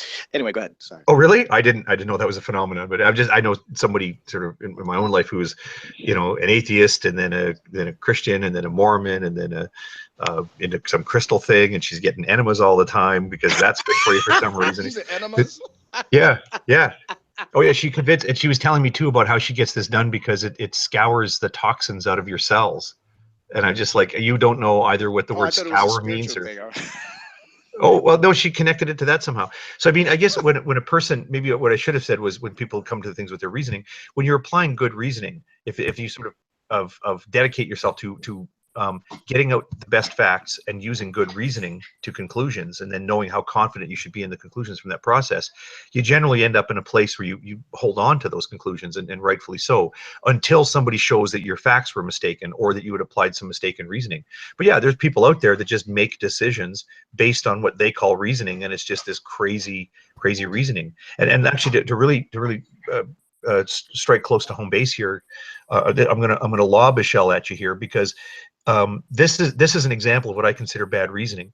Is when you say, well, okay, there's a lot of different things that could be true. I used this example in a hangout here a while ago about, well, I've got a deck of cards here. I'm going to pull out one of the cards, and I know that this card is a diamond. I'm not going to look at it. I just know that it's a diamond. I'm not going to ask you to look at it. I just know that it's a diamond. I'm not going to count the other remaining cards and apply existing knowledge I have about how many different cards there are in a deck and then infer what that card is. I just know that it's a diamond. Well, you know what? I could be right. There's a 1 in 4 chance that I'm actually right about it using that reasoning, but it's pretty poor reasoning and doesn't provide a very good justification for my final position.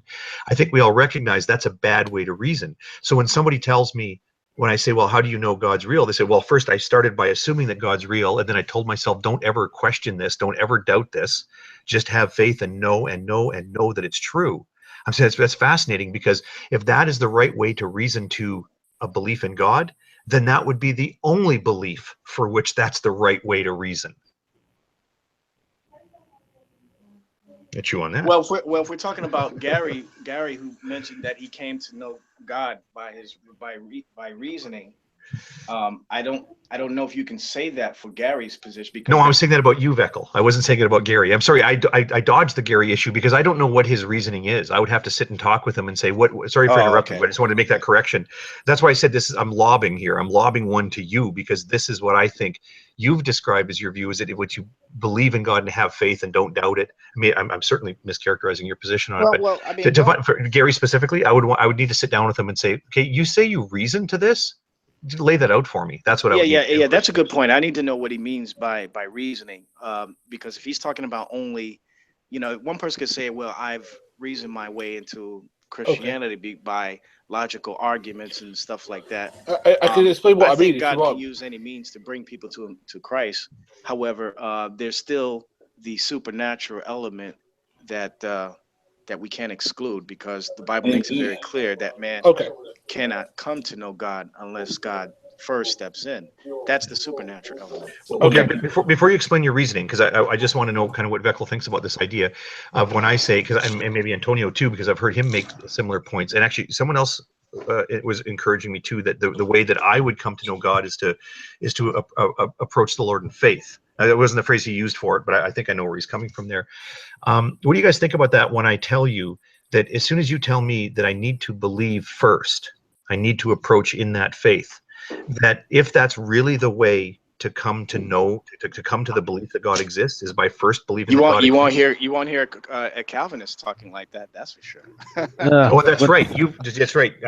That's why it was a bad lob, because I'm totally going to miss you on this one. Because I mean, what do you think about this, Veckel? Because people ask me this question all the time, and I don't think they're being insincere when they ask it. But people say all the time, "Well, gee, Hogtie, what's going to change your mind about this?" And you know what view really appeals to me? I want to say, well, why are you asking me? Go ask a Calvinist, because the Calvinist is just going to tell you, why are you even asking Hogtie? Ask God, because God's just going to do it when it's time, if it's ever time. But again, we agree that I'm one of the elect. I think we discussed this before. I'm one of the elect. I just keep denying it. Hold on, guys. You guys keep going. I'm actually at an area where I got a low signal, so I may be breaking up. No, you seem to come through 5 minutes to me. It's the old Calvinist dodge. Step out. The old Calvinist. The old Calvinist low signal dodge. I can answer Hogtie's question if you want. Veckel's going to start going into the microphone. The way Hey.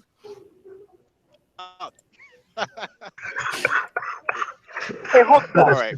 Well, all right. I'm gonna have to call back. I got a bad signal. All right. Yo, Hogtie, you said earlier, you said that something that convinced you is what convinced these other everyone else or other people that God exists. Am I understanding that argument right? Or are you saying that what would convince you is let's say, for instance, Antonio would convince, if Antonio could elaborate on what convinced him, then that would lead you to be convinced that God exists? Because I wasn't really understanding your argument in that point. I think you're tracked on it pretty well, except I just want to make sure that you're not saying it is not a blanket statement from me. I would never say to any believer, if they ask me, well, what would change your mind? I don't go, well, whatever it was that changed your mind. Yeah, that would change my mind. I would never make such a claim. But you need to understand, like, I've known Antonio for I'm going to say it's coming up on 2 years. So I know Yeah, as best about as a 2 person years. can, Yeah. yeah. So as best as somebody can know somebody else's story, Antonio's been both candid and lucid with his testimony with me, both in several hangouts and once when we were talking offline. So when he's present, when somebody asks that question, I can say, how do I describe this? Well, it's that thing that convinced Antonio. So I don't say it of all believers, because maybe I'm talking to a believer who's got a crazy reason, right? So anyone who's familiar with Antonio's testimony, I can just sort of point to him and say, it would have to be something like that. Antonio didn't see the stars move in the sky. Antonio felt the inner witness of the Holy Spirit. And that's what I would need.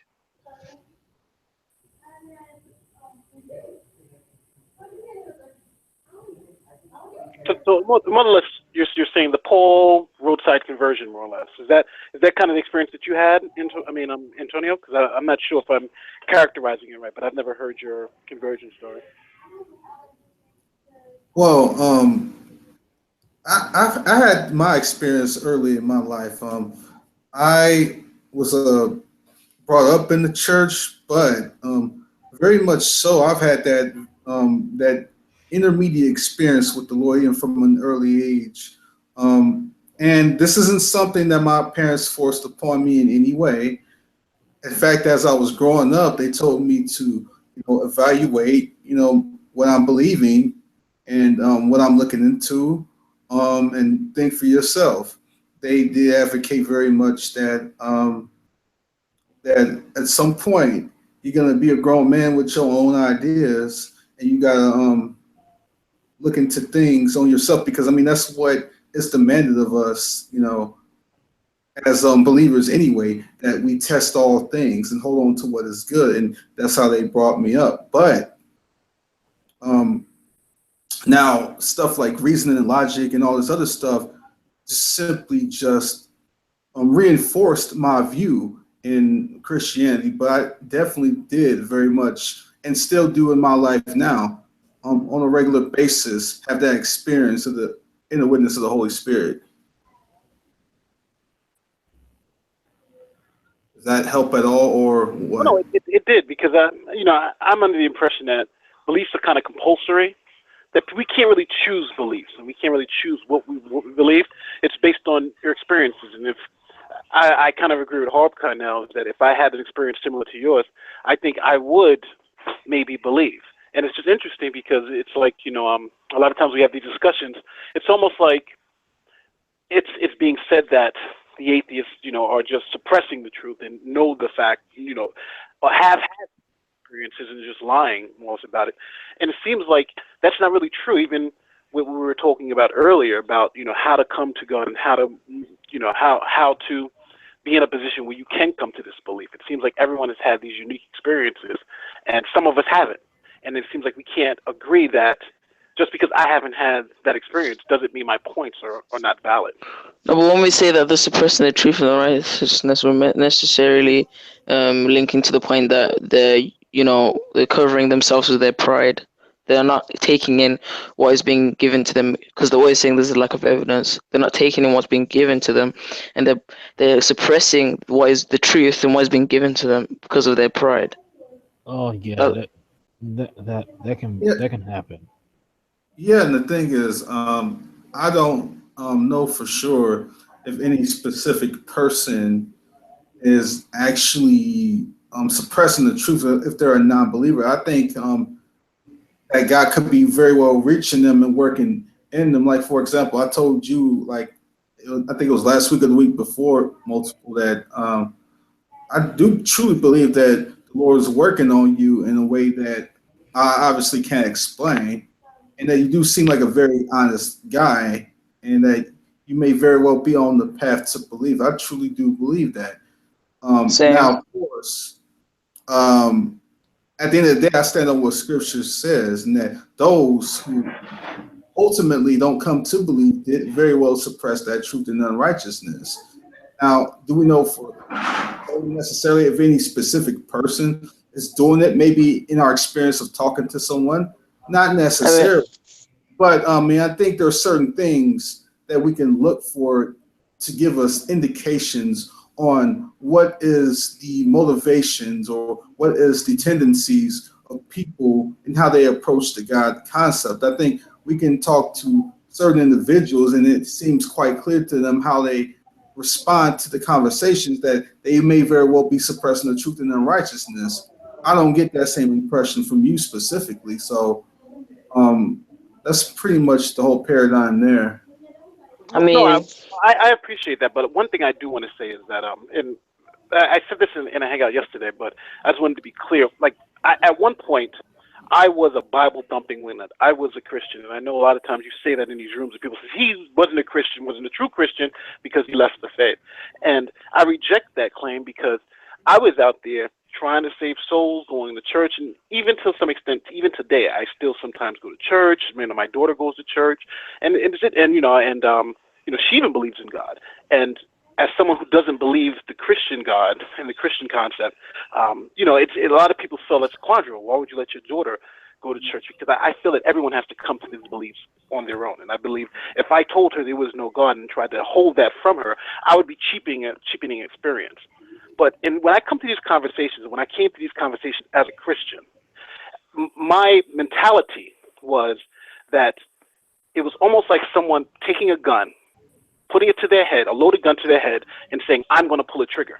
And I'm telling that person, do not pull that trigger, you're going to kill yourself. And that person, who I'm considering to be the atheist, is saying, no, I don't believe you.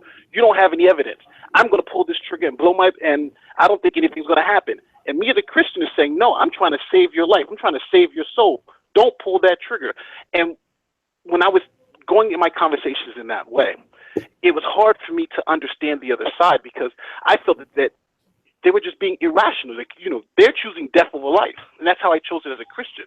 But when my views started to change on the matter, it was because I felt that the arguments that were being presented for Christianity weren't convincing enough, where I should believe all of the claims without investigating. I read the Bible, I spoke to people, and then it just came to me that these claims are kind of synonymous with all other mystical claims. And the only way that I can actually, I would rather not believe any of them than to believe one that I couldn't justify.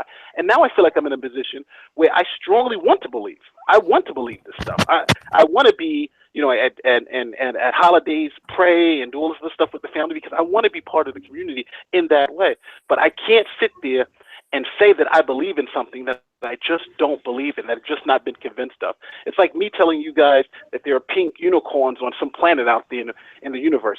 You guys couldn't show me any evidence that that's not true. And I can't force you guys to believe that claim unless I provide evidence that would convince you of it. And that's kind of where my position is. I hope I explained it. Oh, it's like, it's not forcing. I mean, we're just giving you the truth. I mean, it's up to you to to take it and actually look at it and be serious about it. I mean, you can't just anything. All we can do is show you the door. We can't make you walk through it, and only God, the Holy Spirit, can have that ultimate influence upon you. All we can do is show you what the truth is. We can't do anything beyond that, other than what God allows. I also want to, in that vein, I also want to take off the table the word threatening. This is something else that atheists say. I know Jeff D on the Atheist Experience, when he was on the show, he used to use this phrase quite a bit about when somebody would say, well, you're facing eternal hellfire. And then he would go, you're threatening me? And I've heard people use that. Well, Christians going around always threatening people with hell. And that's a bizarre use of the word threat, because the threat means, if I tell you, look, you got to give me some money for insurance in your house, a nice house, shame if something happens to it. Like I'm threatening, I'm going to burn your house down if you don't do something for my benefit. I mean, that's what a threat is. But let's go back to, I've heard people use the example about, get out of the street. There's a truck coming down the street. Multiple MPs example is even more pithy, because it's the simplicity of, like, you have a gun to your head and you're about to pull the trigger and it's a loaded gun. And like, could you imagine that situation? Or like if somebody's about to jump off a bridge and you go up and say, don't jump off the bridge, like you don't want to end it all. And they're like, no, I'll be okay. There's no harm in jumping off a bridge. You go, no, if you fall off the bridge, splat, like you're done, right? And they go, no, you're not going to do that. Say, no, look, if you jump off the bridge, you're going to die. And then if somebody goes, what, are you threatening me? That guy just threatened to kill me.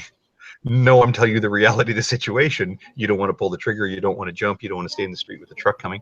So I say this not to you guys. I say this as encouragement for any non-believers that are listening. Please stop referring to the warning of eternal hellfire as a threat from the Christians. That's not really an accurate way of addressing it. It's a dishonest way of addressing it. That's what it is. Dishonest. That carries it a little too far. I think when people throw it. In fact, that was I heard when I'd stepped away there for a moment when MP was talking about how often our view is characterized as being dishonest. Atheists are lying, and we deny the truth of God in our unrighteousness.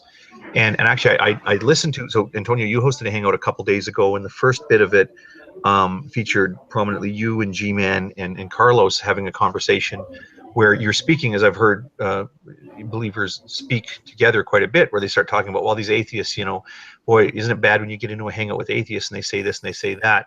And I want to clarify here, I did listen carefully for the word all. None of you had said, well, isn't it terrible that all atheists are jerks in hangouts? You guys never said that. Yep. Yeah. I want to make one with the line. train of thought about the comment on something. All right, just somebody else go. I lost my train of thought entirely.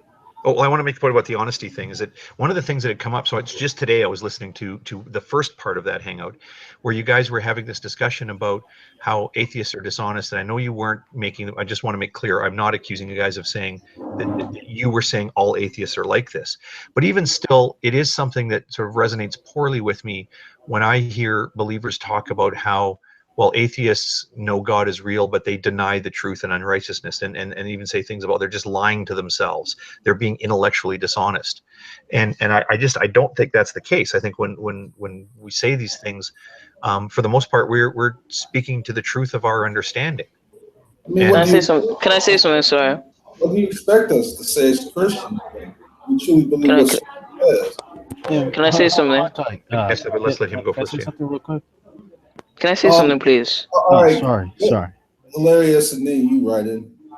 Oh yeah. By the way, Antonio, thank you for that advice. About Steve. He's actually pursuing me right now. Him and Neslik are trying to convert me, and they're just texting me constantly saying, "Oh, you need to believe in evolution," and just sending me paragraphs. I just want to ask, how do you block him? Just say no, thank you. Just say no, thank you. It'll do. No, he's still texting me now. He keeps him and Neslik keep texting me, and it's annoying me now. I don't want to be an evolutionist. The thing is, man. Oh, that's interesting. I want to come back to that. I don't want to be an evolutionist. I don't think Steve is a bad guy per se. I just think he can be kind of overbearing to people who he considers like new in the community. I think he may overstep his boundaries at certain times, and I don't know, maybe expecting things that he should not expect. Hilarious. Steve's in the chat right now, and he says that's not lie. Yeah, well, just say, okay, yeah, no thank you would be sufficient. I mean, I'll even tell you straight out, Nestle had contacted me to ask how he could get a hold of you, and I indicated to him how you spelled your name. And I said, yeah, just go ahead and write to him. So it was actually me that passed on your information, and I can tell you I know both those guys quite well, and if you say no thank you, I'll give you an example. Like, can you not pass my information to people, please? Well, it's your username. I didn't give him your home phone number. I gave him, you come into these things, your name is in the description of the hangout that you were in. Let me say this to you, if you're going to join discussions in social media, you cannot object to people reaching out to you. It's social media. Now, having said that, as soon as you tell somebody no thank you, you shouldn't even have to block that person. People should be respectful. When you say no thank you, they should stop bugging you. I think both of those things are fair. Well, they're not respectful. So can I say my piece now? Yeah. The reason why I say it's intellectually dishonest because in my experience, I have met some crazy atheists who even try to use that. I mean, seriously, it's just so crazy. I'm just a person who truly believes that without God, you are in danger of hellfire. So what I'm trying to do is be a good person and try to warn you of the situation. But if you have to go so far as to say that I'm threatening you, I'm sorry. No, you're just backing up what the Bible says that you're hiding the truth in all righteousness. To go as far as to say that I'm trying to threaten you, trying to hurt you, no, it's not. I'm just warning you. I'm just trying to. Oh yeah. No, I think they're just misusing the word. I think they're just misusing the word. That train of thought I had earlier, you just triggered it again, Brian.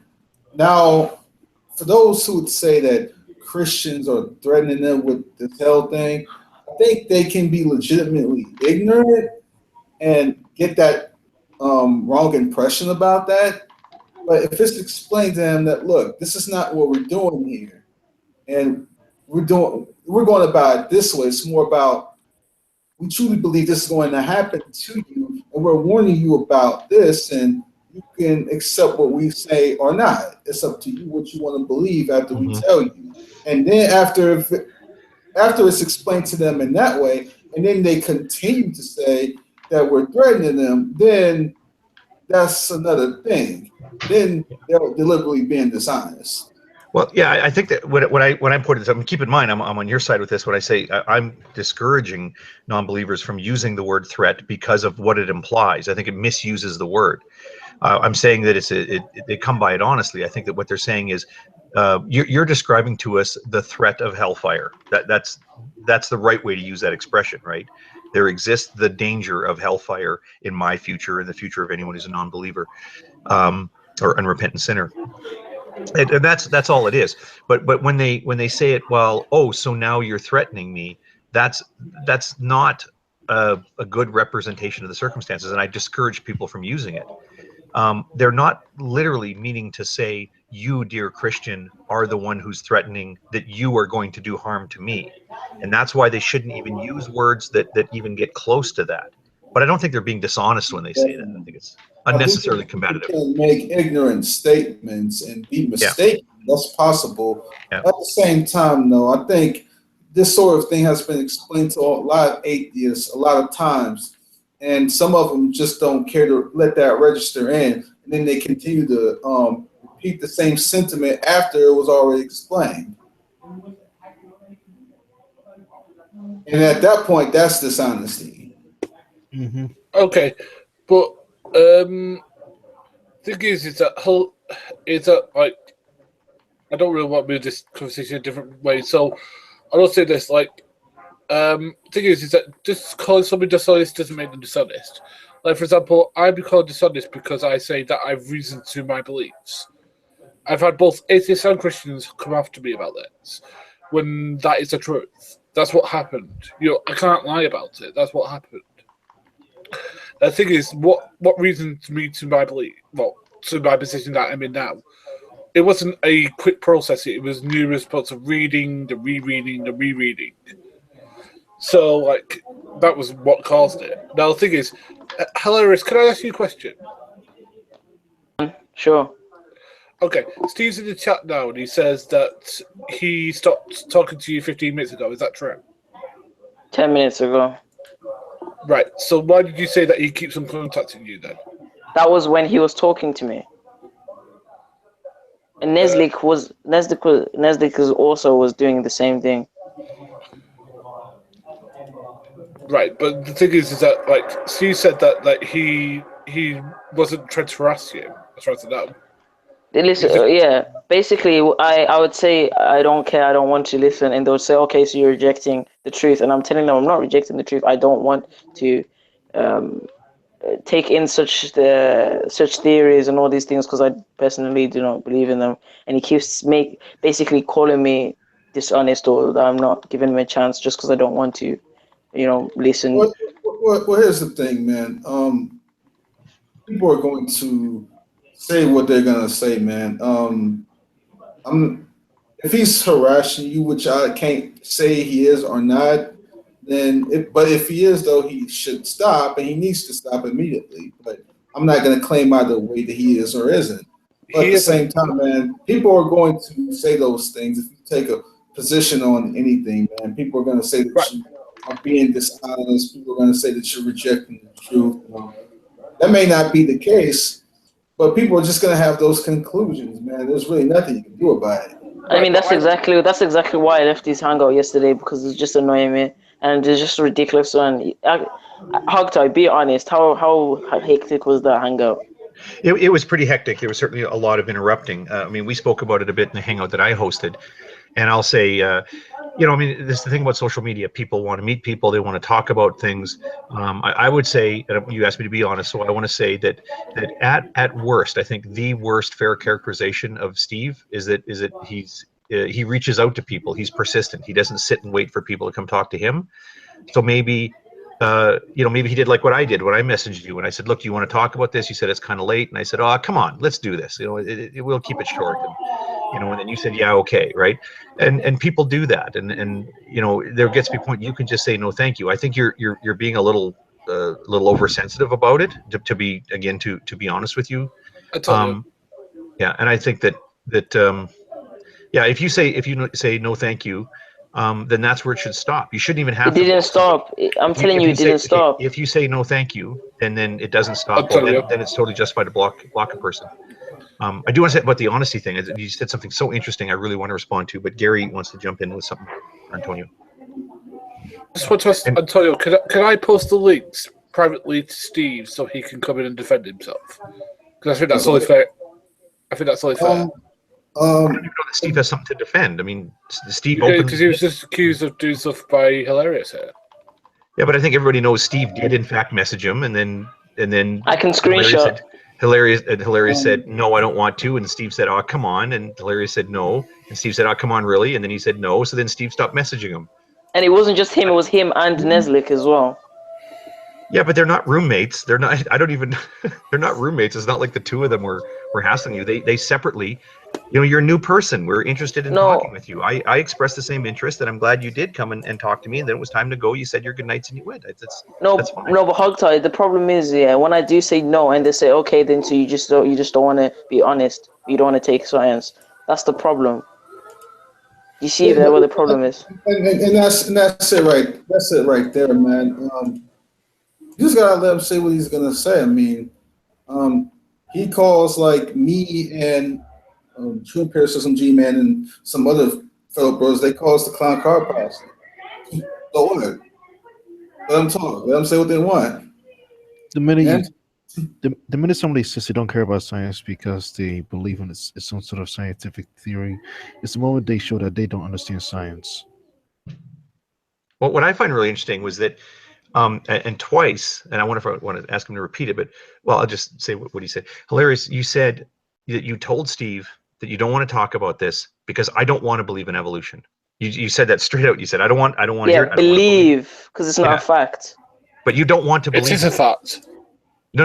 It doesn't matter. It's in dispute. It's in dispute for the purposes of this room. Remember, Hogtie, I said believe. Yeah, but you don't want to believe it. I don't need to, and I don't want to. It's pointless. It's believing in something that's not true. Oh, okay. Well, this is the first time you mentioned you're concerned that it's not true. But what you've said it consistently up to this point. You said, well, I don't want to believe it. And this is what I find so ironic about this is that this is the accusation that we're hearing, is that you guys will say to us, well, you just don't want to believe in God. When you have people like MP in the room, me right here saying, I do want to believe it. I mean, there are two reasons. There are two major things that would make me want to believe in God. One, and this I do hold, I do want to believe in God because I want to believe there's a plan. I'm sorry, Raiden, I got to mute you because just the background noise. Maddening. The one reason I do want to believe is because I would love for there to be a plan for this place. And if there, by the way, not just by anybody, I want there to be a plan for me, for my family, for everybody here on earth. I want this whole thing to have a plan, and I want that plan to have been crafted by an omniscient and loving God. And there is. So awesome. And there is. I wish that were the case. I do want to believe that because that's a very cool thing. But here's the bigger thing for me. I want to believe what's true. So if it does turn out to be the case, as you say, when I pointed that out, you said, well, that is true. That is the case. There is a kind and loving God who has a plan for us. That is true. If that is true, then that to me is an even bigger reason why I want to believe it. There are lots of things in the world that I would want to be the case and things that I would not want to be the case. And I can't let that sway what I actually believe in. I don't want it to be the case that I have to pay taxes or the government will charge me even more money and there's going to be penalties and eventually I'm going to have to pay it. I don't want to believe that. I don't want to believe that there's a cop that sits in an unmarked car about 200 feet down from where I live and when I drive by it and there's a flash of light, I'm going to get a ticket for $200 in the mail. I don't want to believe that. But it turns out both those things are true. My government will charge me more money for not paying my taxes on time. There is a guy in a truck that sits down here, and every time I drive by too fast, I get a ticket. So I better slow down otherwise, which I do, because it is true that those things happen. I don't want to believe that. But I do believe those things because those things are true. If it is true that hellfire awaits me for not accepting Jesus, I want to believe that true fact. And what I'm told from you guys, though, is that, well, no, Hogtie, you don't want to believe that. You want to suppress the truth in your unrighteousness. The reason you don't believe is because you don't want to believe. You want to believe otherwise. You want to believe that you can sin and get away with it. Oh, but Hogtie, it gets to a point, Hogtie. Last sentence. But Hogtie, after so much convincing. Last sentence. But then here I'm hearing you say. But then I'm hearing. You've been talking for too long, man. But then I'm hearing you say. Stop. All right, let Hogtie finish his statement. But then I'm hearing you say, but I don't want to believe in evolution. Wait a minute. Hold on. I don't mean to interrupt, but who said you can come in here? I was finished, by the way. I was sent the link. I didn't say you can come in here. I don't know. I sent the link. I was asking for the live feed, so I figured that I could. Well, hey, Gary, did you let him in here? Did somebody send you the link? I didn't send him the link, but the link was public. And again, I think this is one of those circumstances. If you don't want him here, I bet if you ask him to leave, he'll probably just leave. You don't even have to kick him. Yeah, no problem. I can address it in my own page. I figured I'd just do it here because it's something that was brought up here, and that's kind of. Yeah, but then he would do a hangout about. Then he was gonna make a hangout about it if he'd kick him out. All right, fine. You're already here. Let's just get this worked out now, because I already know you're gonna have a hangout about it later, but we can get some worked out. Okay, as long as we remember too that I know there were 2 or 3 people that wanted to respond to my point about wanting to believe stuff and not wanting to believe it. So we'll bookmark that because I know they were itching to respond to it. So thanks. All right, just hold that thought. So since you're already here, we can get this other issue worked out. Possibly, it may not get worked out at all, but if you want to go ahead and do yourself, go ahead. Sure. Hey, Hal, what was the last 2-3 things that I sent to you about 20 minutes ago? Can you remember? Let me look at it. Hold on. Well, Neslick deleted it, unfortunately, because he wanted to have a conversation just with you. But I think you could probably remember off the top of your head. What was the last 2 or 3 things I said 20 minutes ago? Well, you and Neslick were saying I'm not listening to you guys, and I do not want to believe. No, that was Neslick. You're not letting me finish. You're not letting me finish. But that was Neslick. I see. No, you were saying you and Neslick were saying the same thing. That's what I'm saying. You and Neslick. After listen, you let me finish, man. After you would say separate, because basically what happened was both of you were wanted to talk to me privately to say, oh, let me teach you about. No, listen. Hey, well, wait. I'm letting everybody finish. It doesn't matter who you are. Everybody gonna finish their statements. Basically, you and Neslick wanted to teach me evolution because you think I don't know it, and because of the last hangout, you thought, because I said I don't have an understanding in science, you wanted to sit there and teach me everything. And I was telling you, I don't want to believe in evolution because I realize that it's garbage and I don't really care about it. But you kept pursuing and saying, no, okay, then if you're not listening to this, then you don't know science. And that triggered me because I'm thinking, just because I don't believe in evolution doesn't mean I don't know science. So you kept going on and saying you don't know science, sending paragraphs. Evolution is science. Evolution. I'm telling you, I don't believe it's science. That's what antagonized me. Okay, that's a complete lie. I sent to you 3 messages. One of which was saying that you don't know anything, and the other 2 was like, I don't care. I'm done with you. I said, all you do is suffer from persecution porn, and I have no interest in having a conversation with you. Is that not what I said? And you kept messaging me, and the only thing I sent back to you was great. Moving on. Is that the last thing that I sent to you? No. Oh, really? You want Nestle to come in here and validate that? Because he read it. So did Jade, I'm sure. Because I told you I had no interest in having a conversation with you. I did not want you to talk to you. I thought you suffered from persecution porn. I didn't feel that you had any knowledge about these topics to have any kind of intelligent conversation. So why would I be somehow now asking you to have a conversation. That was not me. Nestle wanted to have a conversation with you. And then you come in here saying that I was, when everybody who saw that feed saw the last things that I wrote to you. Out of the 3 things I said was, I'm not interested in talking to you. I didn't think you had any kind of knowledge to talk. Wait, let me finish. To talk to you. On this go ahead, let him finish. And that I just suffered, that you suffered from persecution for it, and I was moving on. And now you're saying that that is not what I said, because I can have Nestle come in here and validate that's what I said, or you can come clean and admit that you came in here trying to say that I was trying to have a conversation with you when I was definitely not. And if I would have admitted to that and said, yes, I was trying to have a conversation with you, because I do that. That is what I do on my channel. You were not somebody I was trying to have a conversation with today. All right, check this out. So you're lying, right? Can I reply? Can I reply? But admit that you're lying first. No, I'm not lying. Can I reply? I just hear the moderator. I hear the moderator wanting to talk. Slow down, guys. Check this out. Whatever happened between you two, can we at least both agree that you won't message each other about this? I mean, if you want to talk about it in your channels, I mean, that's your channel. You can do what you want to do. But if y'all not going to message each other about it or communicate with each other, then I was done. I think that's fair enough right there.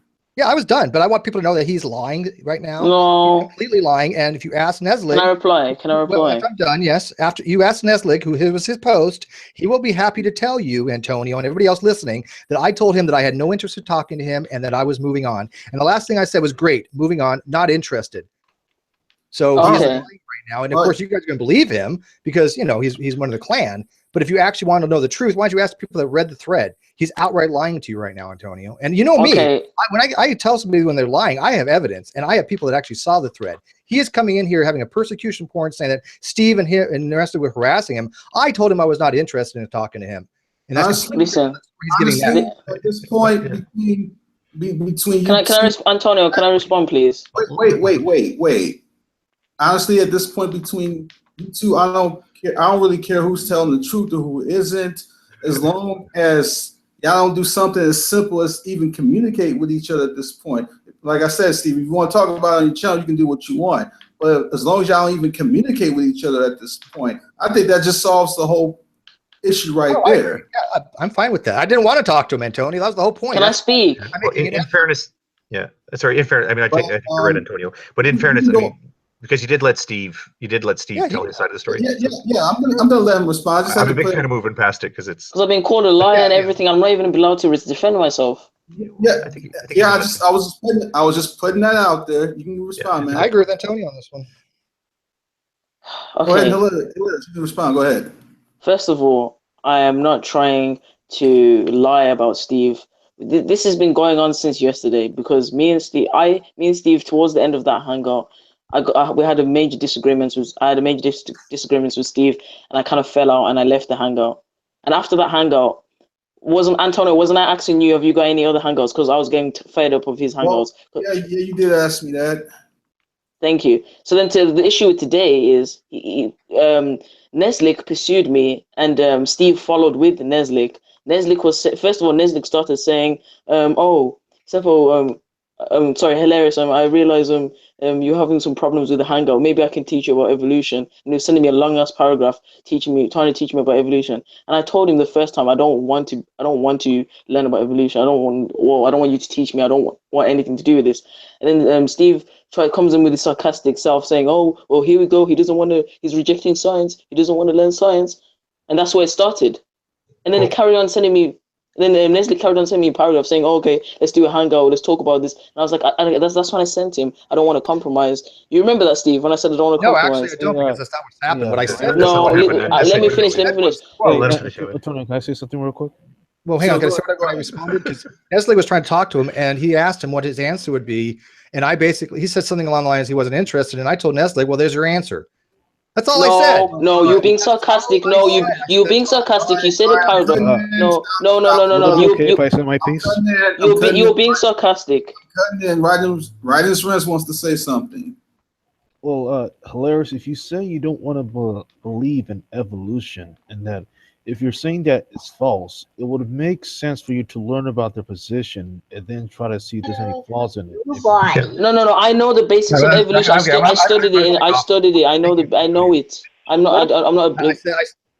Sorry, I said my piece, so I'm going to take off, Antonio. But yeah, I mean, I don't care what he learns about, but I just want to be on the record that I had no interest in having a conversation with him.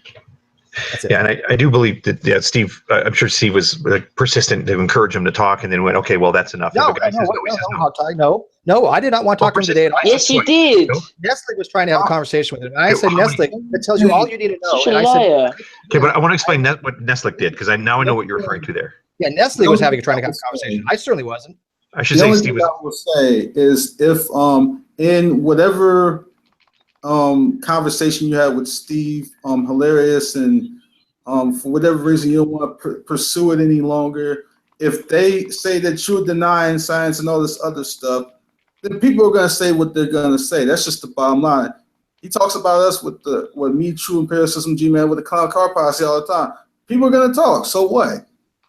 Yeah, but I also don't think Steve said anything that bad either. I think when I say Steve was persistent, I mean Steve may have said like, "Oh, come on," and then he said, "Okay, no, thank you." No, I want to be clear. You didn't even do that. Yes, Okay, you well, that did. was- No, Okay. Hogtie. Yes, Yes, you I did, did not want to Hogtie. talk All right. Hogtie, yes, Okay, you well, did, you know what he Hogtie. said. He said Hogtie, his I side. give You you my said your word. side. I did not want to talk to him today or ever since. Then why yesterday. did you come on the chat then? Why did you come on the chat I then? asked a question in open public chat that said, "What is your answer about wanting to talk?" And you said If something. it was between me and Neslik, why did you get involved? It's a public G plus post. Why did you get involved? If it was it was between a me and public Neslik, post. why did you get involved? I know what happened now. I got it. Yeah. And all I said was, "Well, that's your If answer." it was He doesn't between really me care and about one way or Neslik, another. no, listen. That's all I If it was, said. Everybody's talking one at a if it was, time. if it was between me and Neslik, and I told Neslik I don't want to talk to him about it, why did you get involved? I get it now. I get it. I'm cutting in. Look, Steve already said he agreed that he won't communicate with you in any more messages. Whatever happened, happened. Can you agree, Hilarious, that you won't communicate? Gladly. All right, then that's the end of that. Yeah, and I hope. Actually, can I say something about Nestle now? Because now I know exactly what happened. Now with that explanation. No, don't go down this rabbit hole again. Well, hang on. Let Hogtie give us some because if I want to make sure. Because it's also Nestle's involved, and now I know exactly what happened. And I want to take back. If y'all want to work out, if y'all want to talk about the other stuff with Nestle, you can do it elsewhere. But they already agreed they won't communicate or message each other anymore. I think I'm just going to end it right there. That's a you good want to talk choice. about All right. separate All right, well, hang- I did. Fine. I said my piece and I made my point. So thank you guys. Enjoy. Yeah. Take care, Steve. Good riddance. Now, see, now that's not putting it behind you. That's being a jackass. All right. I'm going to go ahead and end the hangout because I actually got some stuff I got to do. I'm going to be doing a lot more of these, but in future, for future references, we're not going to be bringing old drama into these hangouts anymore. That's not going to happen. Well, can I interrupt for a second? Do you see what it did too? Because we got into a discussion about something, and now I forgot what it was. And I made my point about something, and then there were 3 people on the mic saying, I want to respond to that, I want to respond to that. Oh, but wait, let's first address this issue. And now we don't remember what the issue was. We'll remember. We'll do another hangout probably on your channel. I didn't mean to just completely. I still remember the issue. Forget about override that issue, man. We'll bookmark it. Yeah, we'll come back to it. That's good. He's probably going to do a hangout about me anyway. So probably not. He may not, but if he does, people are going to talk. That's just the fact of life. People are going to talk, man. You know that. Yeah. My guess is he'll mention it at the beginning of a hangout and then talk for 6 hours about completely unrelated stuff. But if he mentions it, try not to take offense to it or anything like that, because you can't let people take power over you, bro. Yeah. If he says something and it offends you or triggers you in whatever way, then that means you're letting them take power over you, and that's not something you want to do. Yeah, I should have learned from that hangout yesterday. Yeah, and just take it like when people want to talk. It's cool. Like don't be so sensitive about it. Now that I know what happened, now that I know what message he's referring to, I just want to tell you honestly and respectfully, I think you're being oversensitive, and I think you're making a big issue out of somebody reaching out to you to say this is something we could talk about. You can All believe I'm that. saying is, man, Steve has said all sorts of stuff about the clown car posse, which I'm in, which I kind of just accept that label with pride and just sort of just go with it and bounce with it. It doesn't bother me in any sort of capacity like that. I mean, when people are just trying to talk bad about you or whatever, you just gotta find a way to turn it into humor. That's pretty much what you got. Yeah, because don't forget the clown car posse on one side, and then you got the butthurt clan on the other side. So we all give each other these names of affection and endearment. And we, it's hard to have a conversation when everyone thinks that when everybody has these motives that they're trying to parse out. We were having a great conversation, and now I think we should go back to what we were talking about because the conversation was actually pretty good until we had this little distraction. So if we can we go back to what we were talking about before? Maybe time permitting. Maybe another time, probably tomorrow or some other day. But I got to end the hangout because I got to take care of some stuff. All right, bro. Have a good night. All right. Well, thanks for having us over. All right, sounds good.